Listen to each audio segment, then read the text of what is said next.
Hey,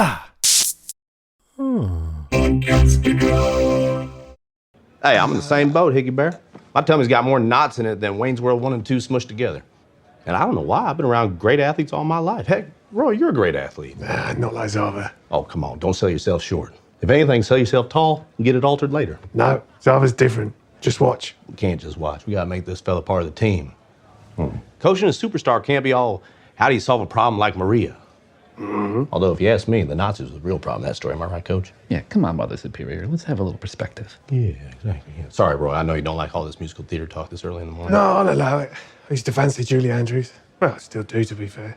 The voice, the eyes, the way you know she'd tell you off if you'd been bad. All right, we gotta do it. All-time favorite Julie Andrews character. Go. Fucking Maria! Resolute as always, Coach. What do you got? Eliza Doolittle. Ooh, audio-only performance. I love that. Professor Higgins. Come on, you Poppins. Same. I'm right there with you. Trent, do you have one? You don't have to. You got one? Clarice Rinaldi, Queen of Genovia. Fuck yeah, Princess Diaries. Deep cut. Zagged.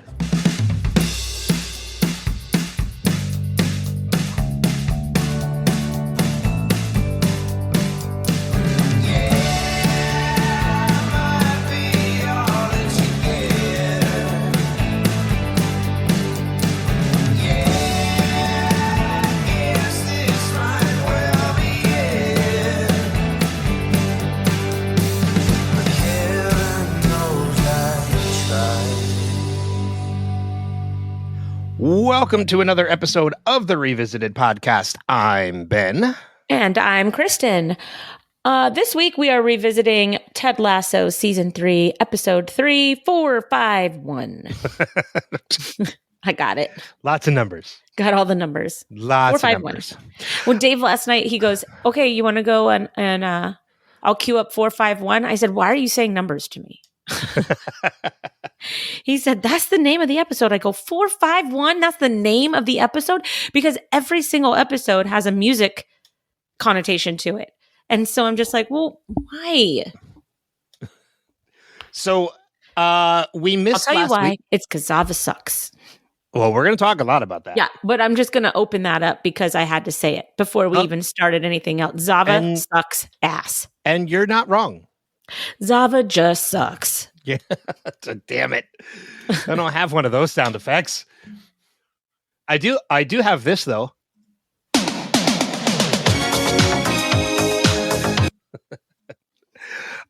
So we missed last week. Yeah, we did. But for good, we weren't expecting to. So the initial weren't. The initial plan was because last weekend, Kristin was on spring break from work and from her teaching job, and I was going to be in Philly all weekend for WrestleMania 40. And the whole plan was that we were going to use Kristin's spring break to get ahead on episodes. We were going to be out to sunflowers, so we were going to be recording episodes 3 through 6. So we had 4 more big episodes. Plan. And then we came to realize that teachers are busier over spring break than they are when they're the school's in session. Yeah. And So- that's not really great because we're already working 100 hours a week. Yeah. So between, Kristin basically catching up on teaching and life, because you were doing that too, to be fair. Well, I'm in 2 college classes right now as well. Yeah. And then me trying to get ahead of stuff because I had 4 days filled with WWE that I couldn't do anything else. We were just like, all right, we're just going to break. Never lined up. Every day I was like, nope, can't do it. Sorry. It was the furthest from what we had planned. The exact opposite. Yeah, exactly. Yeah. Which I guess the lesson here is let's not plan anything. Well, I mean, it's maybe over the summer I'll text you and I'll be like, hey, let's record today. Are you free? Let's hop on and record. Let's just do it. Let's hop on in 2 hours so we can watch the episode and then record. Which I'm fine with that. If that's the case. Yeah. So we apologize for missing last week when I had to catch up on life. Sorry, guys. I don't. Oh, Not sorry. You know what? I mean, if we're being honest, then I don't either because I had an amazing time. I'm always honest. I don't know how to lie. That's why people hate me. I had an absolutely amazing time at WrestleMania 40. That's awesome. It was this was my 4th WrestleMania, and it was easily and I'm including WrestleManias I've watched or attended. It was probably the greatest WrestleMania that I've experienced in my life. That's awesome. People really step up their game these days, I've noticed. They broke every attendance record for Friday Night SmackDown, Monday Night Raw, and WrestleMania. Total gate between both nights of WrestleMania was over 170,000. People? No, I'm sorry. Over 145,000. People. Yes.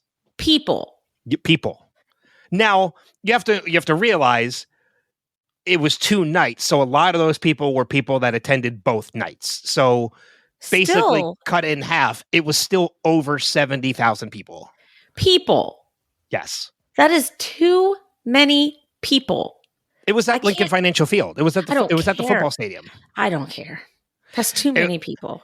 It was my first time. I feel like the energy of that fan base would really hype up the too many people issue. You mean negatively? For somebody that is not a WrestleMania fan, probably. Well, so here's the thing. It's like going to a Metallica concert and you're a Taylor Swift fan. I don't know about that. Well, so here's the thing. I had a number of friends who watched it because it was here in Philly, who have never watched wrestling before or haven't watched it in years, and have all said at the end of this WrestleMania, I'm going to start watching again. Because it kind of drew them back again. Yeah. See, for somebody who's never watched it ever and only knows WrestleMania as the 80s Hulk Hogan style, whatever that bullshit was. It's you know what I mean? It's not the same thing. Right. And, our favorite guy has been a part of it before. Our favorite guy has been a part of it before. I'm being very, very sarcastic with our favorite guy. Our least favorite guy. Zava? Our least favorite orange human. Oh, yes. You're right. Yes. See, all you had to do was say human Cheeto, and I would have got who you were. I had to say orange. If you said human Cheeto, I would have known exactly who you were talking about. Yeah. Well, so here's the thing, though, and not to spend too much time on this. The show is under the whole company is under new management. Like Vince McMahon is out. He is completely out. He's the one. I know who that guy is. He is the one that was part of that orange person's old school. Yes. It is a whole new era of professional wrestling. It is bigger than it's ever been because this guy who's in charge now is in charge. And it's great. Like I got away from it for a while because the product was very stale. And now I'm like, this is better than it's ever been. But going back to your earlier point of like the old WrestleMania with like Hulk Hogan and Macho Man, I showed my mom, because like right now, professional wrestling, WWE, is like, it's a lot of storytelling incorporated into all like the physical part of it. And I showed my mom clips from WrestleMania because she's a big Eagles fan, and Jason Kelsey from the Eagles was actually part of WrestleMania. How many Kelseys are there? 2. Oh, okay. Travis and Jason. Jason's the better one. Sorry, Swifties. So Jason Kelsey and Lane Johnson from the Eagles were part of WrestleMania. So I showed my mom that, and I showed my mom a couple other clips. She's like, I miss the old days of professional wrestling. What do you mean? She's like, the days where they just came out there, they beat the hell out of each other, and that was it. She's like, none of this like pyrotechnics and storytelling. I'm like, that's like way old school wrestling. She's like, yeah, but that's when you got into it too, was when your grandfather showed you that. I was like, yeah, but it changed. I like it now. I like the storytelling. I like you either move with the times or you don't, Yeah. I mean, and it's for everybody, you figure out like what you like and what you don't like as you go through life, and you attach yourself to stuff or you detach yourself to stuff. Yeah. Thank you for coming to my TED Talk. But it was fun. It was good. I'm so glad you had fun. A fun, incredible weekend. One other thing I want to make mention of before we jump into the episode is we have decided on the next show Yes. that we're going to be covering. We're not going to announce it yet. Most people, we've talked about it. Most people already know what it is. But we will make the official announcement in a couple weeks. Sunflower. Probably after Sunflower, we'll make the... after my all-time favorite episode of Ted Lasso. When the final season gets like... It's from Back then on on. track? It's back on track. Let's say back on track. Yeah. Because the next 3 episodes are freaking torture. So this episode Was torture. Let's just dive into it. Okay, this is a spoiler fill. I was just gonna do that. You do it then. For those of you watching Ted Lasso for the first time, we're going to avoid spoilers as best as we can. We will do a spoiler talk later on in the episode, so if you want to avoid that, to avoid any spoilers, just check the show notes to find out when it is so you can pop back in. Anyway. The end. Okay. I do have a couple things for spoilers, so there will be a spoiler talk. And we have a voicemail that's spoilery. So which I haven't listened to yet, but they told me it's for spoilers. And I do have some Zava talk for spoilers because I posed a question to myself this episode. And that main question was, what the fuck is the point of Zava? I have a point. I do too. Okay. But I'm saving mine for spoilers. Oh, mine isn't for spoilers. Okay. So then let's start the conversation then with yours. And if your point of Zava is there is none. No, it's not. This will be quick. It's not. Okay. Okay. So first of all, before we get into that, I just want to say I hate this episode. The reason why I love Ted Lasso so much, the reason why we all love Ted Lasso so much is because it is heartwarming. It makes us feel better. There is always a point in the episode where it all comes together and we feel better going out of that episode. Every episode. This is not that episode. In fact, I feel like one of the points of this episode is to piss us off, is to get us annoyed and irritated and just ready to punch things, because that's just how I felt. We sat down and we talked about this. Every single annoying character that we hate is in this episode. Every single one. Zava, Shandy, Rupert, Michelle and Jacob, and Nate. All of them are in one episode. We don't get there's no relief in this episode. There's not one bit of relief. The only relief that comes is Jamie and Roy talking at the dinner. That's it. Other than that, the whole episode is just annoying and irritating, and it makes me want to rip out my eyeballs and squeeze them till they pop. Okay, so with that said, I wanted to see a point in Zava, and that's what I kind of, at the end of the episode, I was like, okay, I need a point on Zava. I need something to make sense on Zava.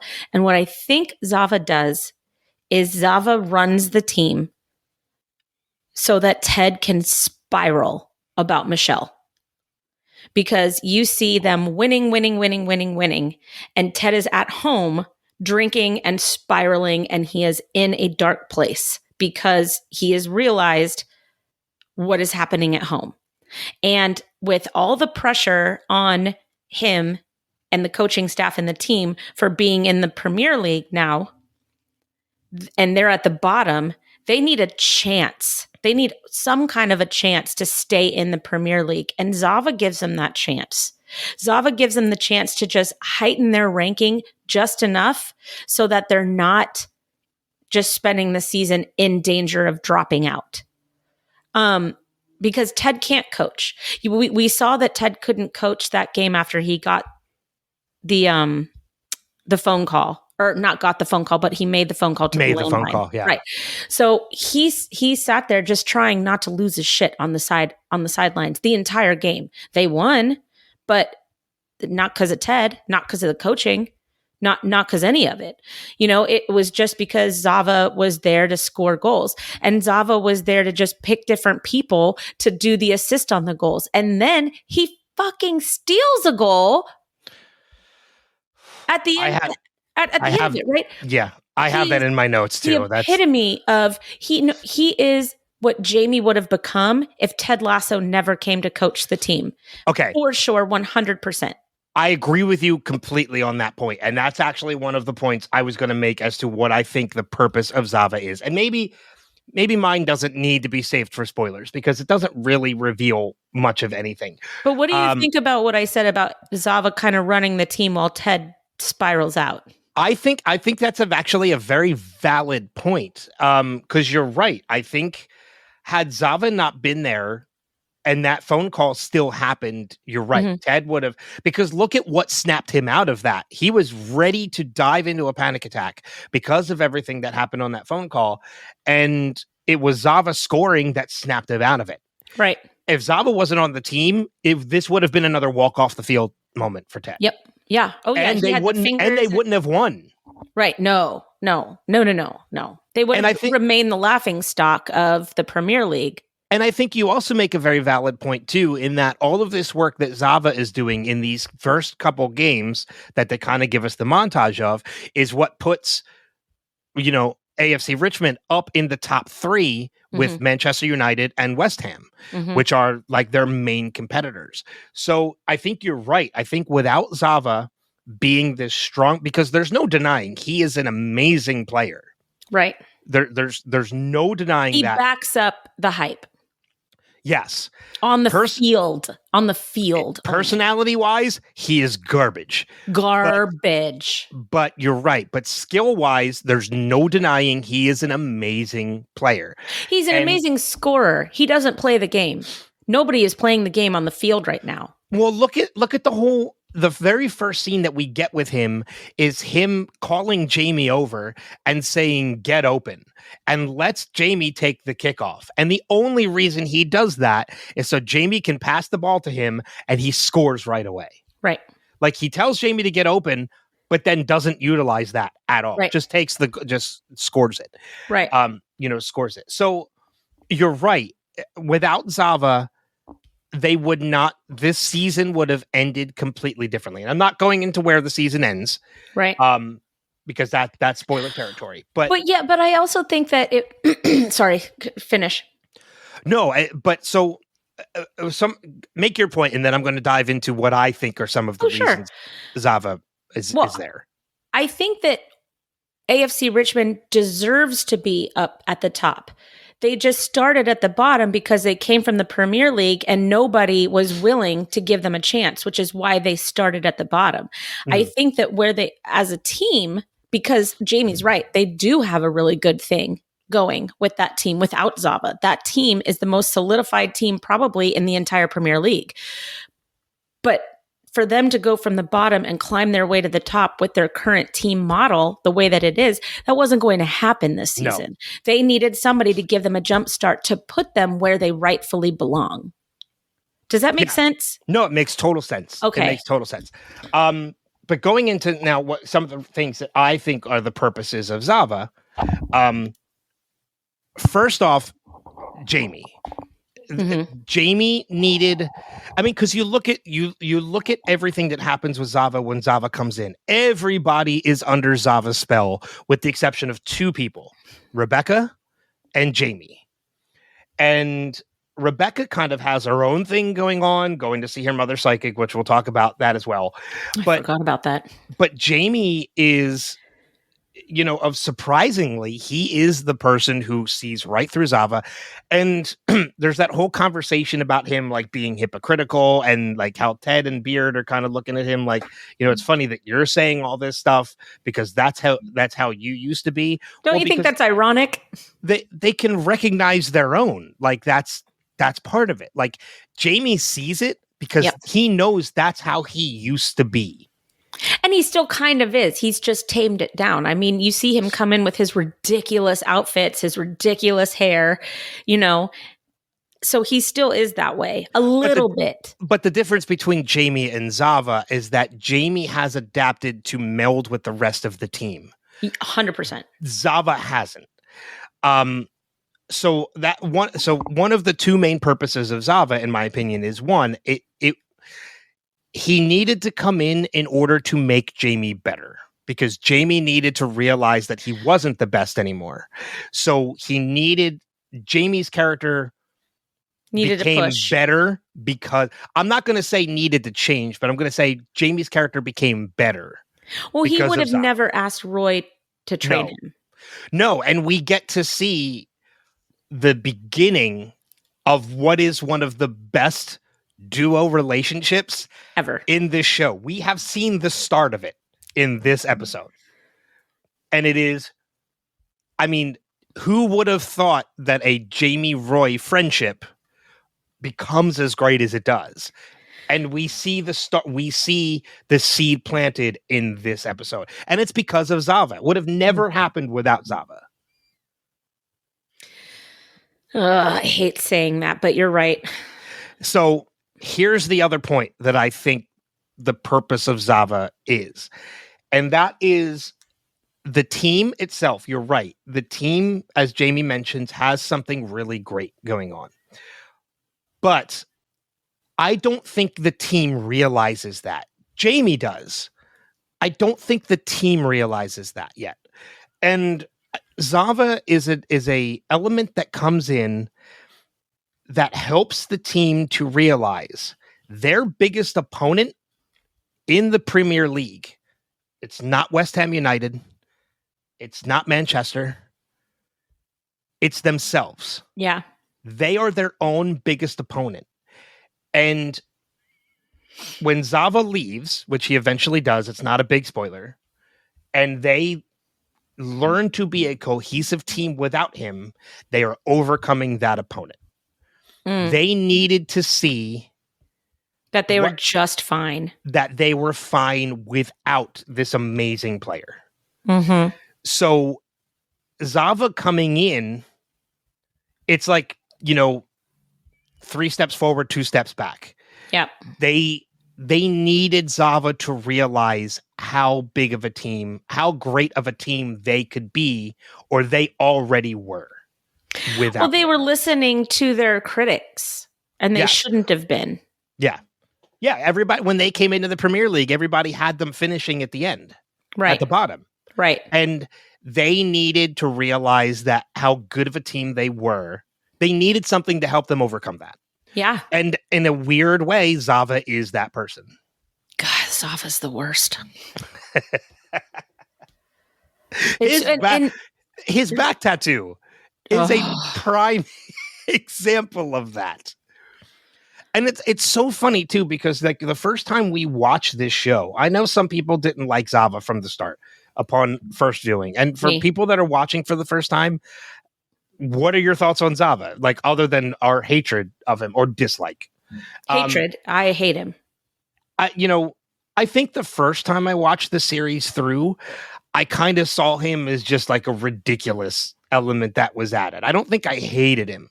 But now that we're like kind of rewatching and analyzing it as we go, I'm realizing like, yeah, I just do not like this character. And I hate the fact that everybody is under his spell, especially Danny. But Danny. Yeah. There's one scene where Zava comes into the locker room and does those motions, and Danny's behind him doing it too. Like, he wants to emulate Zava. Yeah, I know. It's so gross. It's so gross. It's just horrible. I hate it. Just the fact that Zava takes up 4 lockers. And a recliner. Yeah. Which I don't think we ever see him use. Maybe we do. I don't know. I don't even care. God, I hate him. So I think definitely knowing what the writers have done in the past, there's a point to everything in this show. Zava had a point, and the writers probably knew people were going to end up hating Zava, and it was intentional. Just the same as like Rupert. It's weird because Rupert is a villain of the show. Nate is now a villain of the show, but they're not on the team. Let's add a villain to the team that not everybody sees as the villain. We see it as the villain as the audience, but the team doesn't. Yeah. And it's a total change from when Jamie re-entered the team at the beginning of season 2, because Jamie wanted to be a part of the team and the team was resisting it because of their past with him. Well, I mean, and the difference between Jamie and Zava is when Zava came in, or when Jamie came back in, the team immediately saw the toxicity among them, or what they thought was toxicity among them that turned out not to be. This time, somebody who's coming in who is absolutely toxic to this team, but they don't see it. It's a complete role reversal. Jamie, they saw Jamie as toxic when he wasn't. Well, he kind of was, and then they kind of filtered it out. This time, this person comes in who they think is a savior to the team, but he's incredibly toxic. And that's the problem, is that they didn't need a savior. Well, I mean, and I as a sports fan, I do kind of understand it. It's kind of like, if you were an NBA fan and then all of a sudden you found out Michael Jordan was leaving the Bulls to come to the 76ers. As Sixers fans, we're going to be excited about that. No. No.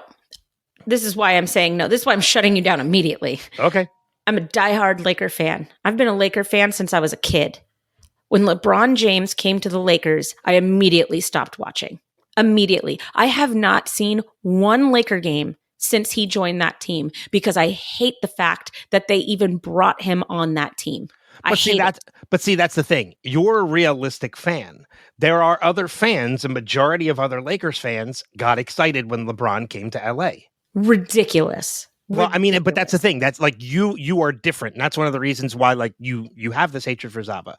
Most other Laker fans got excited when LeBron came to LA. So because you have this incredible player coming to your team, the automatic assumption is that your team is now going to be shades better than it was. You're not realizing that your team was already great. You didn't need it. So like I said, if Jordan came to the Sixers fans would have flipped shit. They would have been so excited about that, not realizing the Sixers were already great. The Sixers are never really that good. Even when they had Allen Iverson, they still weren't. Sorry. Okay. No, you're right. That's even when they had Allen Iverson. You know what's so funny? Sorry to divert from this too, but a buddy of mine pointed this out. So apparently Allen Iverson just got a statue. But it's outside of the practice facility. Practice. Please tell me that quote is on the bottom of it. I don't think it is, but I just find it incredibly ironic. I just wanted to say, not a game, ... We're just talking about practice.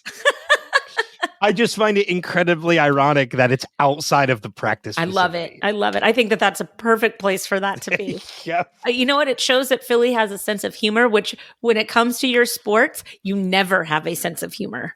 And I think Iverson actually has a sense of humor about it too, because he's been seen celebrate, he was there for the commencement of the statue and everything. So it's great. You know what you mentioned too, how Philly fans are that way.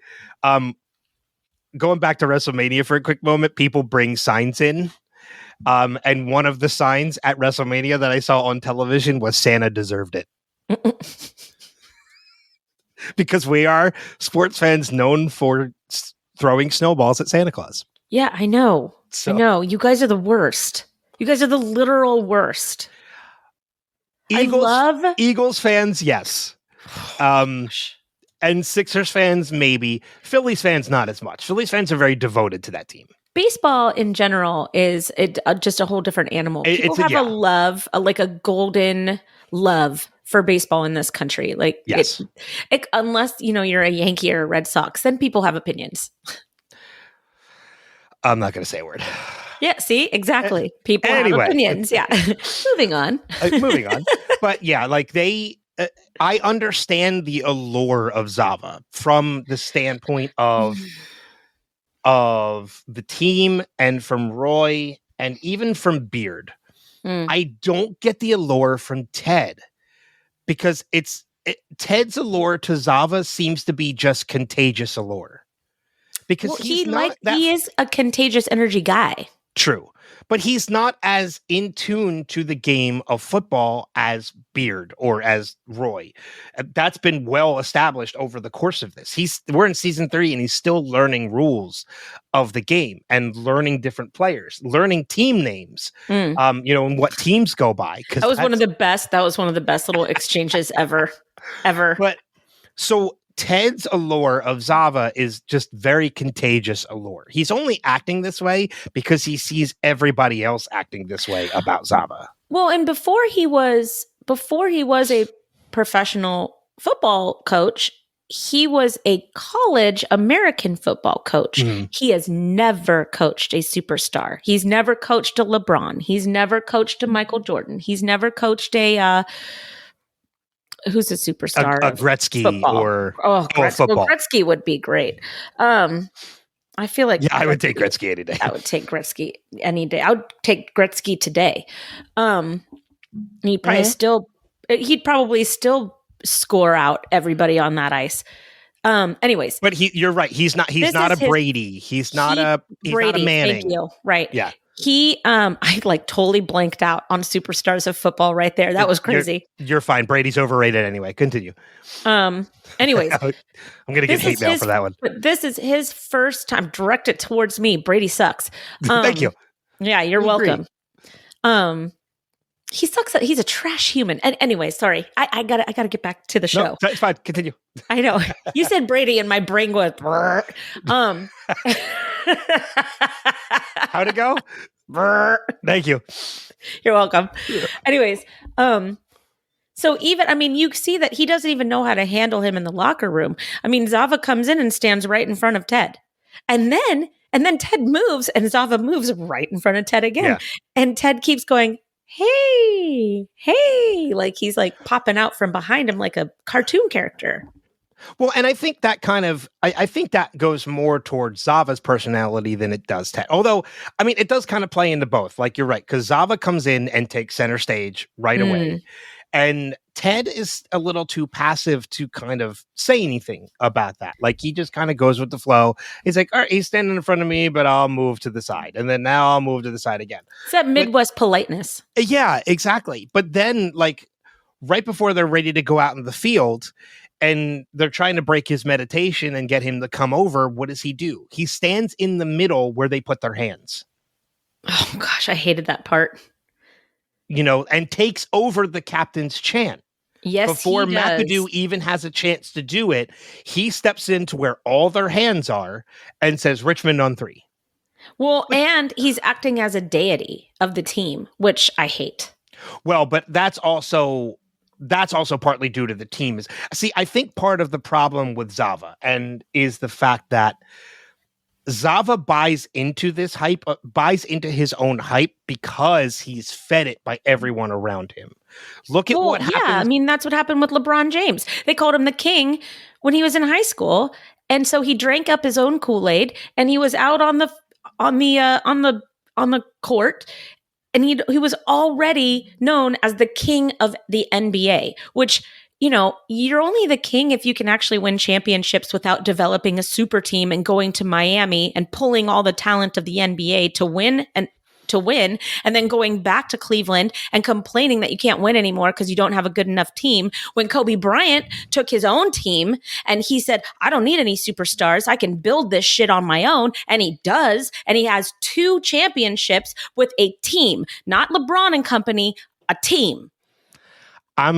I'm just going to move my microphone to the side and let you keep going because I love this rant. I am triggered right now. Kristin gets very, very heated when you put LeBron above Kobe. And because I know your love for Kobe, even to this day. I know your love for Kobe. We talked on that fateful day because I know January 26, 2020. I know how much that affected you. So I actually might cry just thinking about it. So let's just move on. We'll move on. But yeah, you get triggered very easily when it comes to this, and I love it. When it comes to Kobe Bryant, I will fall on that's my hill that I die on every time. You weren't in Atlanta. No, I was not, but I heard. But you heard about it. I heard the stories. But yeah, so like, I mean, and that's just part of it. Like Zava is like, as you said it, he's drinking his own Kool-Aid. Yeah. Look at what happens with, oh God, and for the life of me, I can't remember the player's name. The Dutch truthful. Jan. When Danny says like he's an angel and he's like, why are you downplaying him? Like he's a god. That pissed me off. Like it's because Zava survives on all this hype that's around him. He walks in and he drinks all of this in, and it feeds that ego even bigger. I'll save it for spoilers though. There is a hint about his future in this episode. I don't know if you caught it, but I will bring it up. Not. I was too busy hate watching this episode. I will bring it up in spoilers. There is a hint of Zava's fate in this episode. I definitely think there is a purpose to Zava for this episode, and I don't think the writers ever intended it to be for us to like him. I think the writers wanted us to hate him. Well, they achieved it. Yeah. I agree. But I do think that Zava, after hearing your analysis on him, I do think that he serves two purposes. One, Ted needed a moment to process what was happening back at home, and Zava allowed him the breathing room to do that because he was winning games without Ted having to be the head coach. Mm-hmm. And number two, he pushes Jamie to up his game, so to speak. More importantly, he makes Jamie realize that he's the one that has to push his game. Yeah, because he is a better player, but that hasn't been brought out of Jamie yet because Jamie has been a player that has always been the best on whatever team he's ever been on. Yeah. And now, I mean, because he's still a really young player. He's not past his prime like Roy was when he realized he couldn't keep up anymore. Jamie still has a lot of years left as a footballer. So what he needs to do is he needs to evolve. And this is his evolution. This is the beginning of the beginning of the end of his evolution. Well, and I love the fact too that when Jamie realizes that he needs to evolve and he needs to become better, he doesn't go to Zava for it. He goes to Roy. He trusts Roy. There's a history there, and also Zava wouldn't care. But I think that I'm just realizing this right now. I think that there's a lesson in Jamie for everybody, whether you're a sports player or not. I think that the lesson in Jamie is that you need to get yourself right before you do anything with your career. You need to be okay with you. And I think that having Jamie have an evolution mentally in season 2 prepares him to be mentally strong enough to evolve as a player with Roy's direction in season 3. Well, and I think that goes for anything. But that's what I'm saying. Right? Yeah, you need to be right in yourself before you do anything else in life. You need to like you. You need to be okay with who you are as a person. Exactly. And I'll give you a prime example of that kind of happened recently in my own. LeBron never did that. Sorry. Keep going. I was not expecting you to throw LeBron into that too. But like a prime example of that into my own life is, my sister is 2 years younger than me. She has 2 kids, both graduating from high school. Well, the second one graduates from high school this year, actually. My nephew is moving to Ohio with his girlfriend, so like they're moving things. And here I am, 2 years older than my sister, no kids, no relationship or anything like that. And my mom asked me the other day, like, you need to find somebody for yourself. And I told my mom flat out, I was like, look, I would love that, but I am not in a place where I feel comfortable doing that. Mm-hmm. I need to be more financially stable and I need to be more emotionally stable because otherwise it's not fair to anybody I get into a relationship with. Right. And my mom even said, she's like, you know what? She's like, I respect that. She's like, I get that. She's like, that's great. There's a lot of people from our generation that are like that because we all had really strange childhoods. Yeah. Anybody that I talk to that is our age, our generation, like none of us are right in the head. None of us. No. But, like my mom respected that, but it goes right to what you were saying, with Jamie, is that we need to be comfortable as people with ourselves before we will ever be successful in anything else that we do in life. Right. Jamie's the same way. He needed to know where he stood as a person before he was ever going to become a better player. Yep. And that's where he is now in this position. And he sees that, he knows that, and now he's reaching out to Roy. Well, actually, Roy is the one that offered it. Roy is the one that said, I can train you. And Jamie was like, that's what I need. Mm-hmm. And he accepted it. Jamie in season 1 would have never accepted that from Roy. No. Never. Even though Roy was a player he looked up to. Right. It was his hero. Up. Yeah, it was his childhood hero. Right. He was, not it. He. Didn't I say he? No, we both said it. Oh, I thought No, we're winning right now. Good job. So, yeah, Jamie, the stuff that happens with Jamie and Roy going forward is just, it's some of my favorite part of the show. It's one of my favorite elements of the show. Yeah, me too. And this episode, it's the only saving grace of this episode, honestly. Yeah, I can see that. Well, okay, so I thought about this earlier, and I meant to bring it up, and I just remembered it again too. So I want to mention it. There is a third person who I believe sees right through Zava. Who? And that's Trent.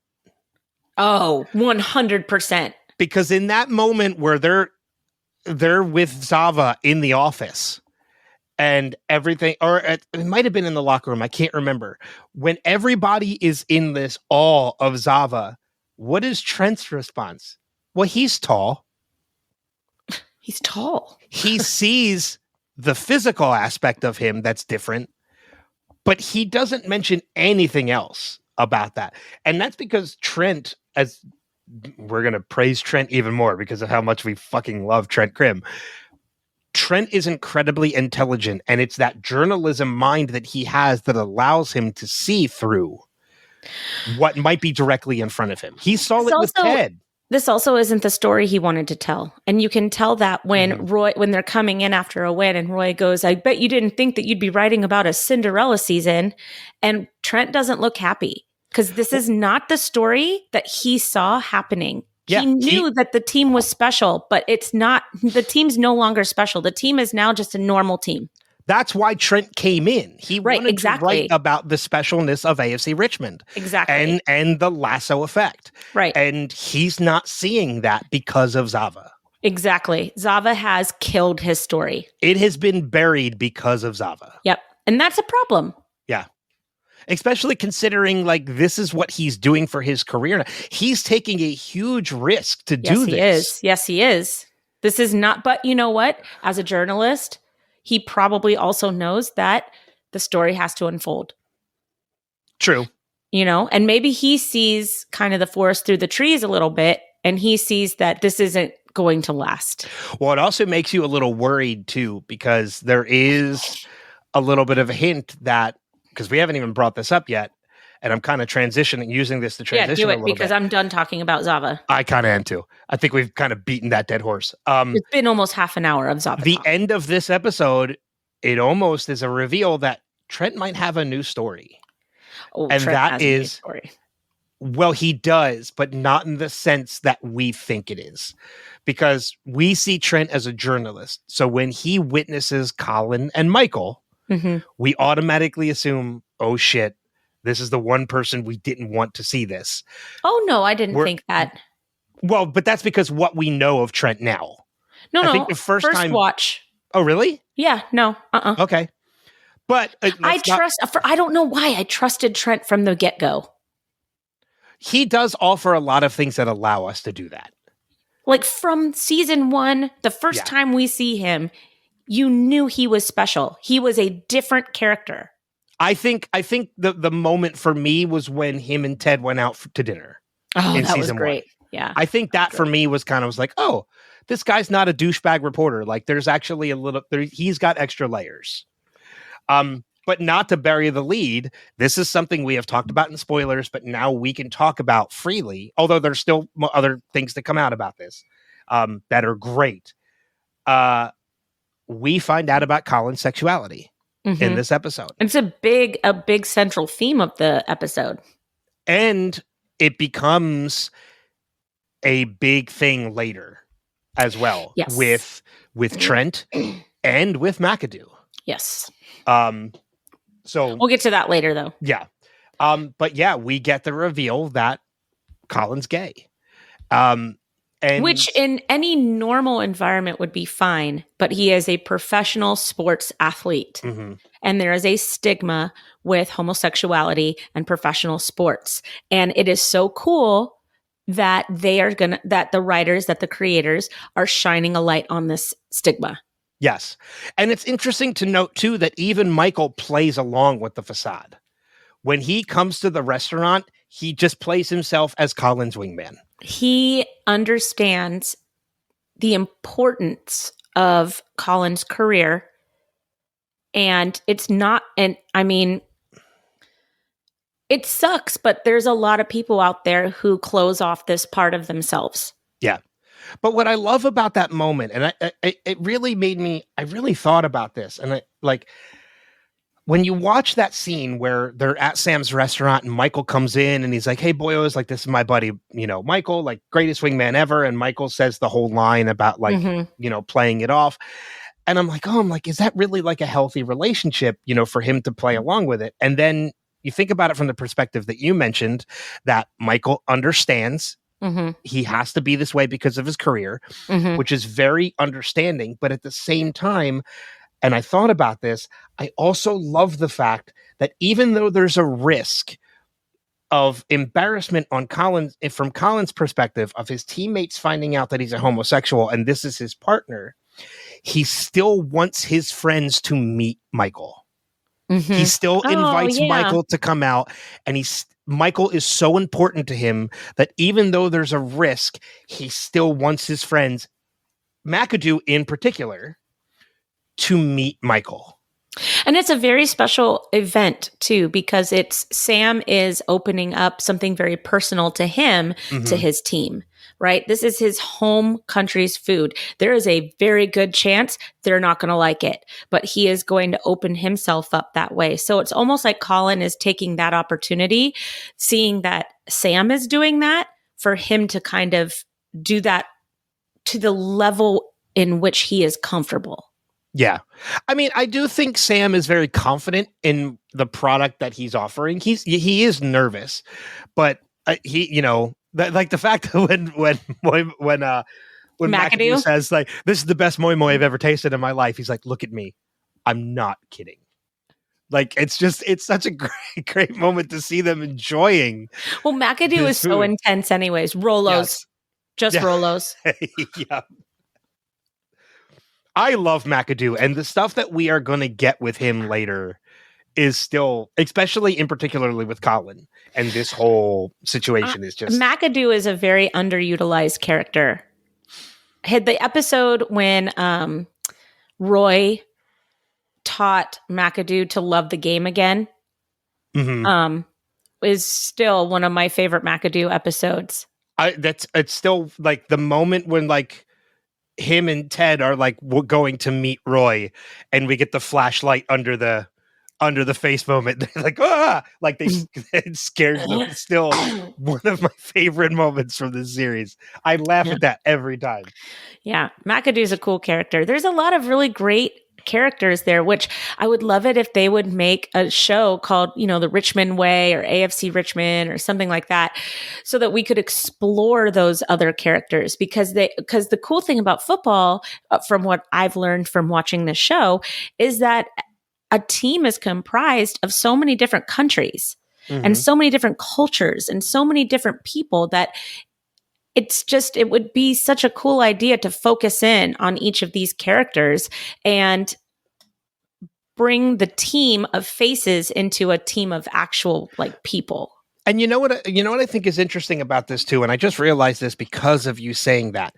In American sports, we don't get a lot of that. Like baseball, it's from people just from this country. Football's the same way. The closest thing we have to that in this country is hockey.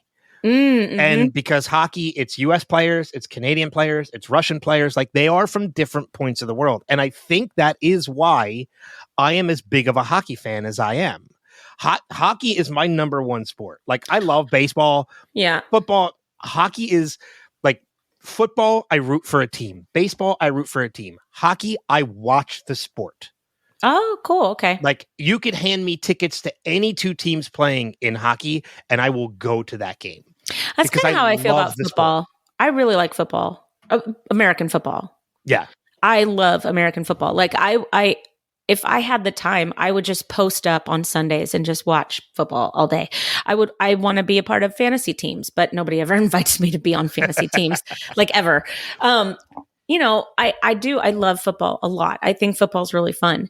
So I get that. But baseball, I also feel is a very international sport only because we have a lot of Cuban, Dominican, Puerto Rican, that's true. Japanese, Japanese players, you know, so we've got a little bit of that, but it's not as widespread. It's not as widespread as European football. European football is. Yeah. You know, and you really, really see that in Ted Lasso. And I don't know, I like it. I like seeing the different cultures. And I agree with you. And it is one of the reasons, too, why I will also say this. I am incredibly excited for the World Cup coming to the United States because of this show. Because of this show. America's like, oh, soccer? Yeah, we like that. That's cool. Philadelphia. And this is one of the reasons I'm excited. I think I told you this before. Philadelphia is getting a game. We're getting a couple games of the World Cup. They're going to be at Lincoln Financial where WrestleMania was. But one of the games that I am desperately going to try and get tickets to actually happens on January 4th, 2026. Because I'm excited because it will be the 250th anniversary of our country in Philadelphia. Oh, yeah. We talked about this. Yeah. Yeah. So I will absolutely be trying to get tickets to that game.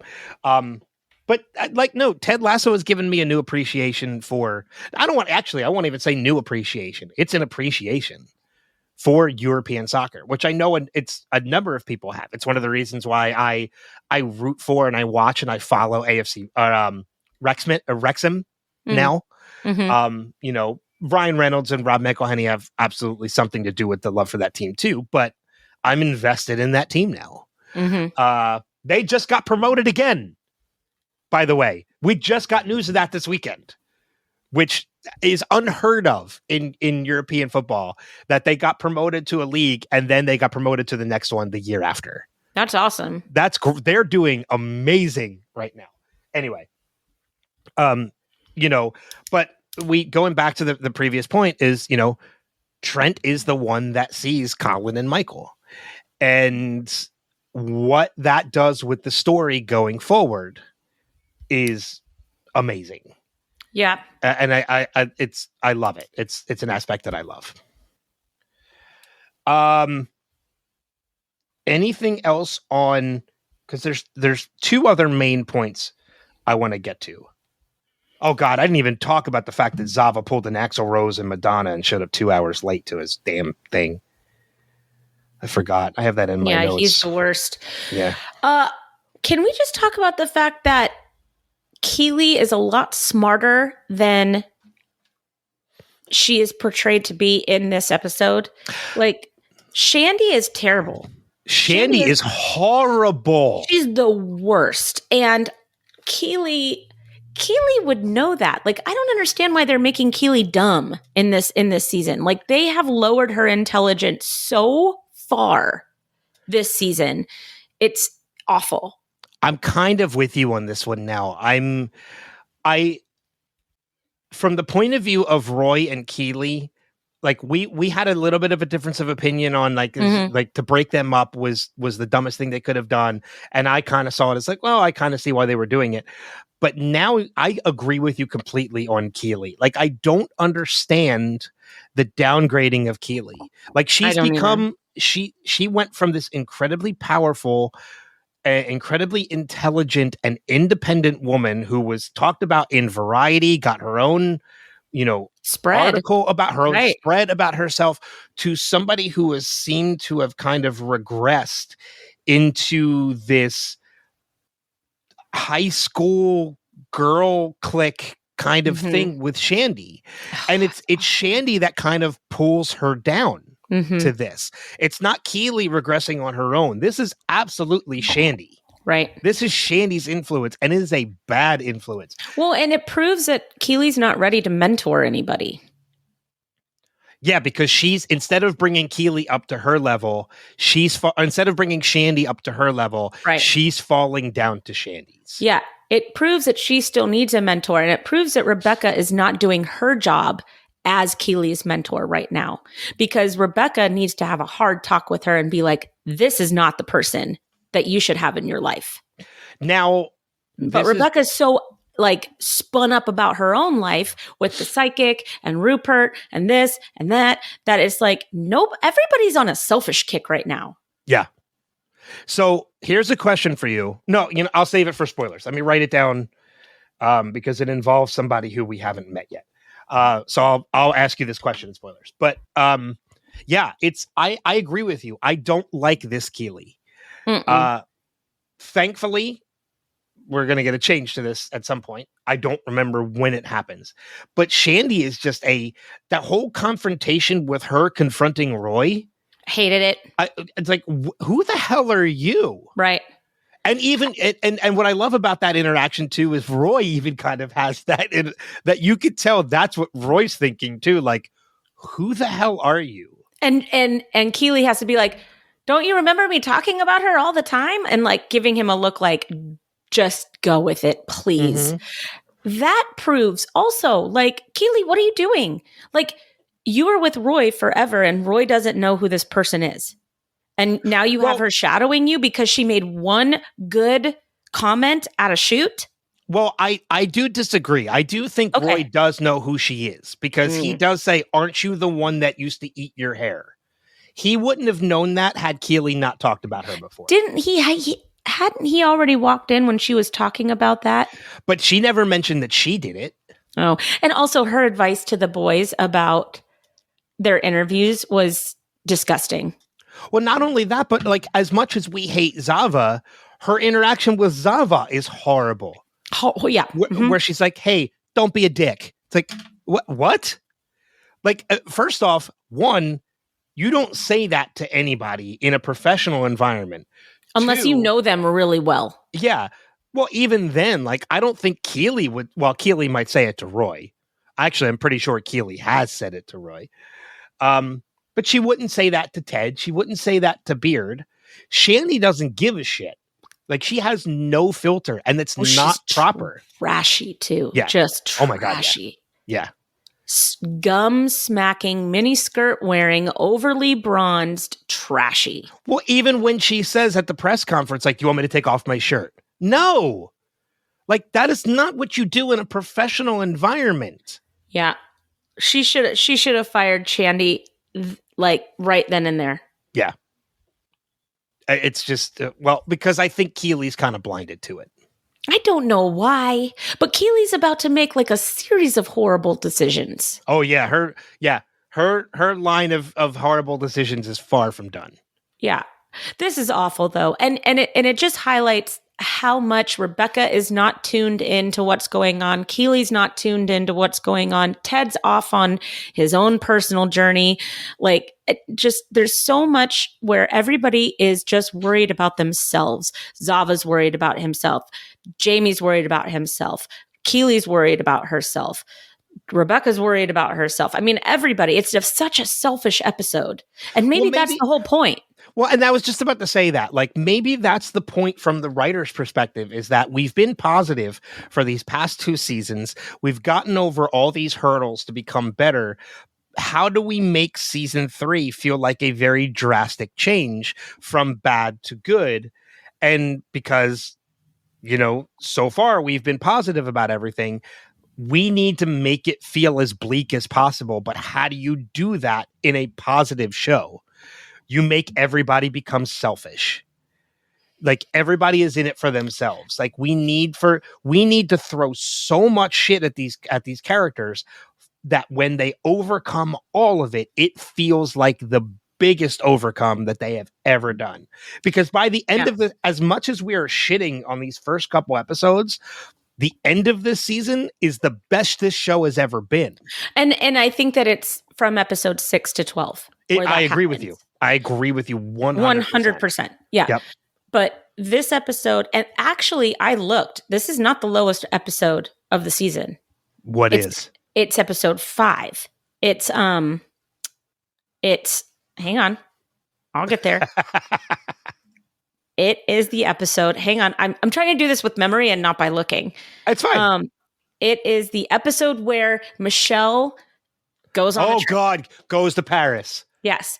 So, but I actually, when I think about that episode and I think about this episode is much, much worse, because at least in that episode, we still have the Diamond Dogs all together. And we have the end of Zava. And, it's just, and sorry for anybody, but Zava wasn't staying. Okay. No. But this episode, in my opinion, is the worst episode of the series. The fact that it's rated a 7.9 makes me itch, because I think it's a 5, maybe even a 4. I actually put 4 out of 10. I fucking hate this episode. I'm sorry. I do. And because I'm always smiling and laughing, and I'm sitting there, I'm like, this episode's almost over. I haven't smiled once. Okay. There are definitely some highlights of this episode, but they more happen in quotes and interactions, which we'll get to when we talk about not prima donna. Sorry. It's my favorite conversation in the series with Roy and Jamie. And I'm sure you have that in your quotes just as I do. 100%. But there's 2 other interactions that I love in this episode too, but we'll get to them later. There is one other big thing that does happen in this episode. The psychic. We have talked. No, not even the psychic. We've mentioned it in spoilers, and now it has come to the surface. It is Michelle's relationship with Dr. Jacob. Disgusting. And it is, and even Sassy says it when she's talking to Ted, when Ted says, like, I just found out my ex-wife is interacting with or in a relationship with our ex-marriage counselor. And even Sassy's like, oh, that's borderline unethical. Like, yes, it is absolutely unethical. No, it's not borderline. It's not borderline. What's what I said? It's unethical. Absolutely unethical. Right. And we've talked about it in spoilers, this relationship that is just absolutely horrid and unethical from his perspective and immoral from her perspective. Like, this is not a relationship. You do not get in a relationship with your marriage counselor. And it goes back to the points that we made earlier in earlier episodes of how Ted thought he was being intentionally ignored. And he's absolutely fucking right. Yeah.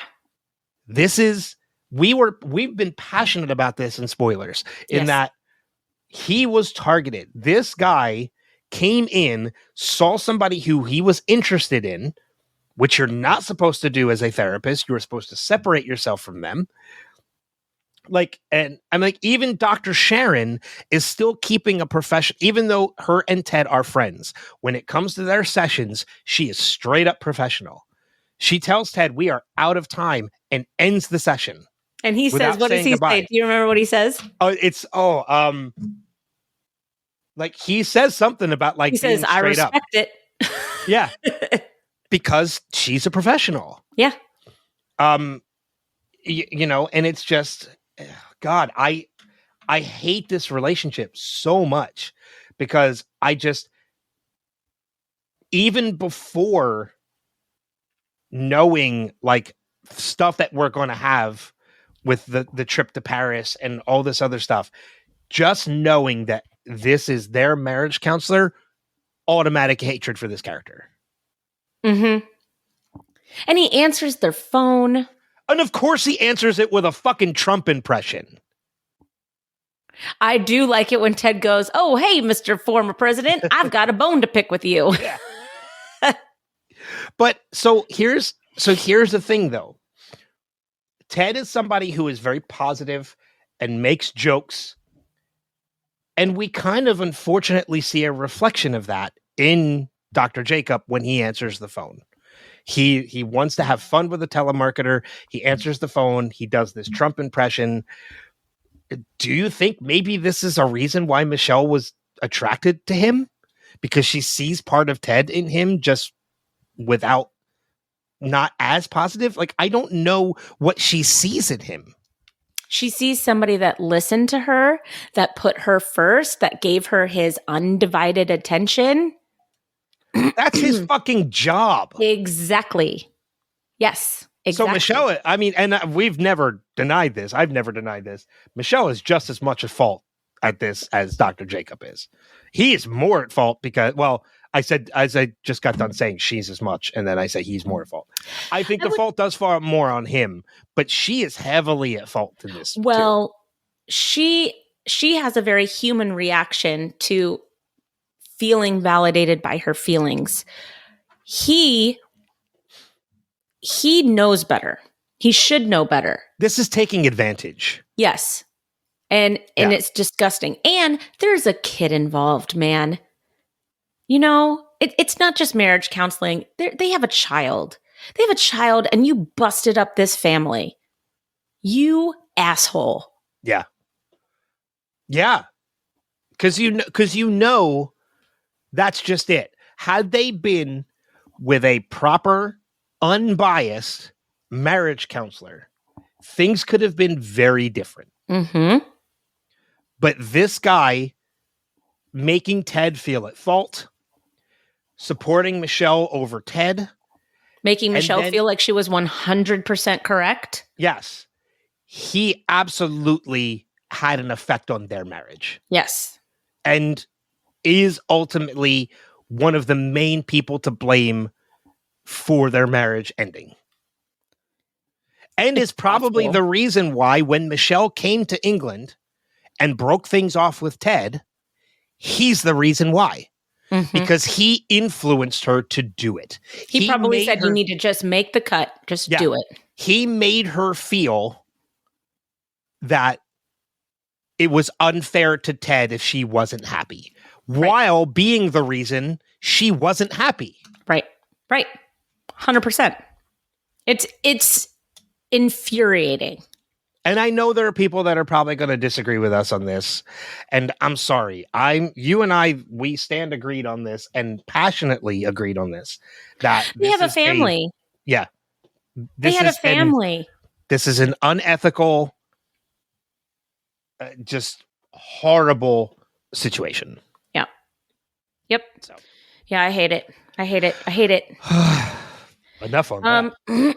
And then as far as all of my yuck characters, which I have all yuck characters, we just get a little glance of Rupert and Nate in this episode. Both of them are very pissed off about the fallout of that. That's another good thing with Zava is that it's pissing off Rupert and Nate. Yeah. I don't think it's just pissing them off because of how good the team is doing. Like that's exactly. It's from a competition perspective. But yeah. Well, because they were supposed to get Zava. Oh yeah. Oh, do you think Rupert had Zava. Do you think Nate could have handled Zava? No.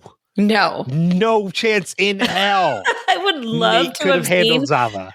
I would have loved to have seen just one episode with Nate trying to have a conversation with Zava.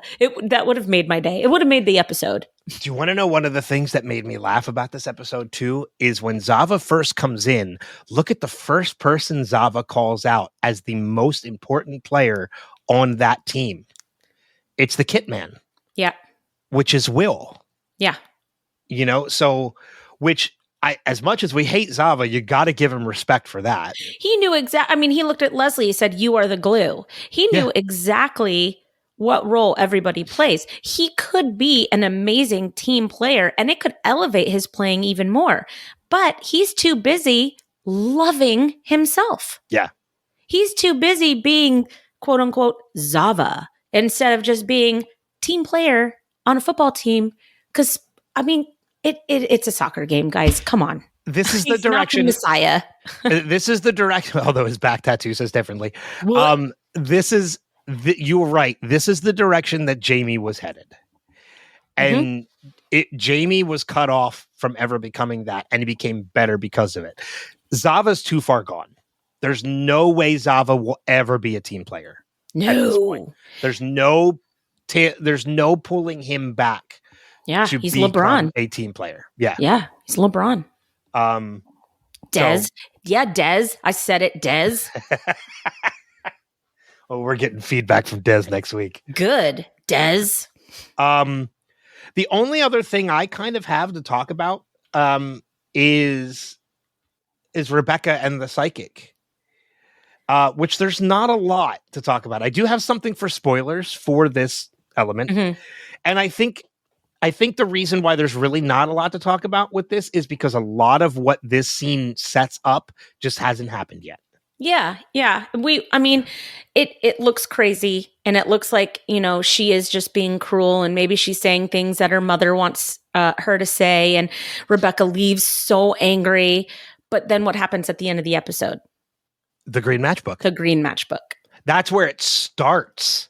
Right. But that's what I'm saying. Like, we get some sort of a payoff at the end of this episode to say, maybe what was said in this episode is going to matter. Well, because it's so funny rewatching this scene, knowing what we know, like having watched the rest of the season. Yeah, we'll talk about it in spoilers. I'm excited. Okay, all right. Yeah. Okay. All right. So with that being said, I love the fact that this episode started with Fastballs Out of My Head. I love that song. Took me right back to a love of 90s alternative music. Let's see. I think that's pretty much it, other than spoiler talk and quotes. Yeah, I got nothing. Okay. So I hate this episode. I know you do. That's not a spoiler. All right. So then with that being said, we are going to dive into spoiler territory. So if you want to avoid it, just check the show notes to find out when to come back into the episode. Continuing on with the psychic talk and what we've seen from this episode, and that, like, it was so fun watching this scene, hearing what the psychic was telling her, and then remembering what happens. Because when she's going to be upside down and wet. Yep. Yeah. I totally transported me to Sunflower, immediately. That's what happens to her in New Amsterdam. She falls off the bridge into the water. Upside down. And who rescues her? A shite in Nining armor. Yep. Although I didn't get the shite in Nining armor. I just thought it was fun. But she is rescued. And the man who rescues her is the man by the end of the series she ends up with and has a family with her daughter, with his daughter. Pilot. I know. The minute you see his daughter's room in his house or houseboat or wherever they are. Houseboat. Is it houseboat? Yeah. Yeah. That second in Sunflower, I was like, yep, this is it. This is the guy. Wow. And then when she leaves and they don't know each other's names, I'm like, wait, no. And then this is supposed to be your guy. And I love that. Yeah, right. And then when we get to the series finale, when she's in the airport and the little girl's running and the little girl falls, and the moment you see feet and you hear his voice, you're like, yes, like they're meeting again. Fate has brought them back together. Yeah. And then we see them all together, like outside of Leslie's house. It's like one of the last scenes of the series finale. She's there and he's there and the little girl is there. Everybody's there. Yeah. Everybody's there. What a great moment. But yeah, the psychic, everything that she said, because like we both have said, we haven't rewatched this season. I'm like, yep, check. All of that happens. And she walks away and she walks out just pissed off and yelling. I'm like, Rebecca, don't worry. It's all going to happen for you. We love you. Now, there is another spoiler in that scene, too. And it's the bowl. Because she talks about the art. Kintsugi. kintsugi, which is the art of using gold to bring things back together, broken things back together. But we've in a talked about way. kintsugi on this podcast. Yes, but this is the first instinct we get of it in the series. The first mention of it, because it is how the believe sign is brought back together by Nate of all people. Yeah, he's the one that puts the believe sign back together using the gold paint. Oh, yes. Sorry. I was in a different part of that scene. I was like, no, it's when the whole team breaks out their little pieces and then they all put it. Which, God, I can't wait till we talk about that scene. But anyway, no, there's a later scene where we see Ted or Nate at home putting all the signs back together and using gold paint to put it back together. His niece's craft kit or whatever. And that's the sign that goes back on the wall. Is the one put back together. So that was a great little mention of that. Yes. The other thing that I had made mention of as to Zava's fate that is kind of hinted at is that it's very quick and it happens in a conversation between Zava and Sam at the restaurant. Oh, and the only conversation that they had. Yeah. And it's when Zava asks Sam where he gets his avocados. And Sam says, well, there's not really much use of avocado in this kind of food. But that's what Zava does when he leaves the team. He goes to become an avocado farmer.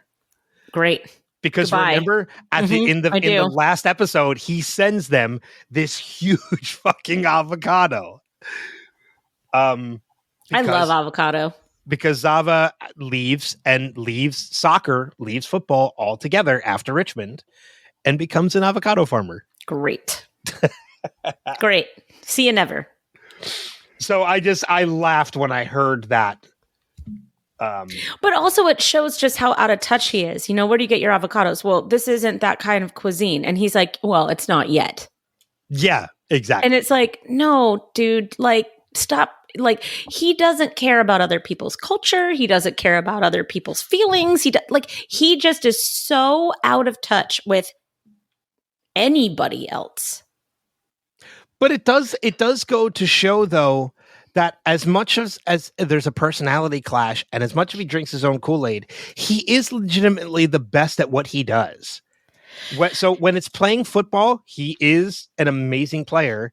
And when he leaves football and becomes an avocado farmer, he grows the biggest fucking avocados. He really is the best at what he does. So, however, and I'm asking you and listeners who are listening right now, do we ever see a human moment from Zava? No, I don't think we do. Never. There's not one human moment that we see. So I don't care how good you are at anything.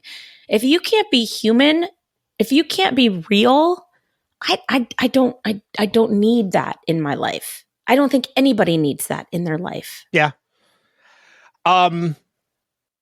So two other realizations. One is a question that I had thought of as far as Keeley goes that I wrote down because I'm gonna ask you that question. But before I get into that, I think there is kind of another realization that happens in this episode, and it does play into the series finale and Ted leaving and going home. And I think it is with Zava on the team and seeing him performing as well as he does and scoring that goal, and Beard and Roy kind of working together and really meshing together as coaches, like with the names of the teams and everything. I think it is the first moment we kind of see this team can survive not only without Zava, but without Ted. Mm.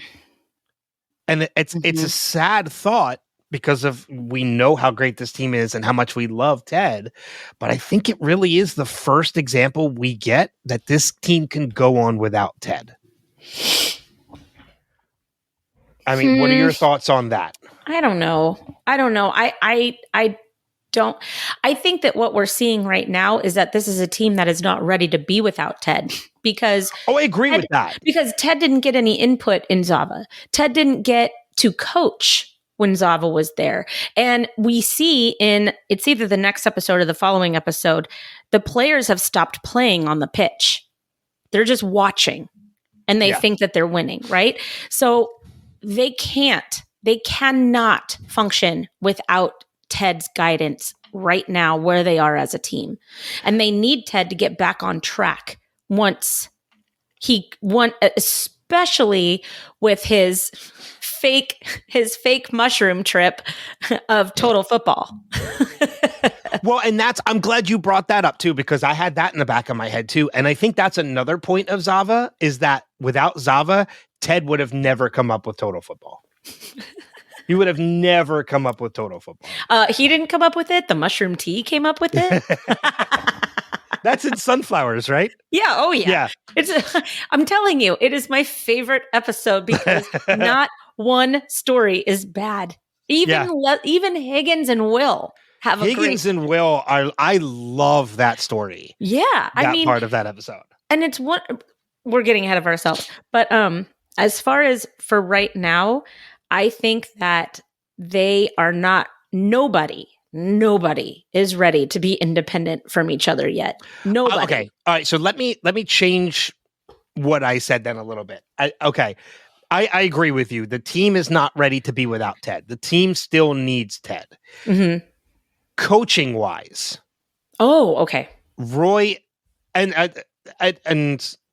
because after you said that, it made me kind of rethink it a little bit. And I agree. The team still needs Ted. Coaching wise, though, Roy and Beard don't need Ted. Well, they've never needed Ted. Ted is the heart of that team. Ted is the soul. No, he's not even the heart. He's the soul of that team. He is the one that is keeping them grounded. He is the one that is keeping them connected. He doesn't understand the game.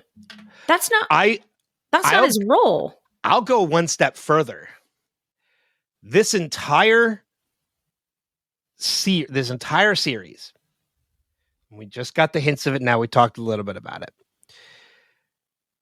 Ted has a heart of gold, right? Mm.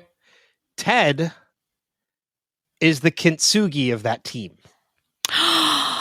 Yeah, he is. Oh, I love that. He is the gold that brings that kintsugi. He is the gold that brings that team together and makes it stronger. Yes.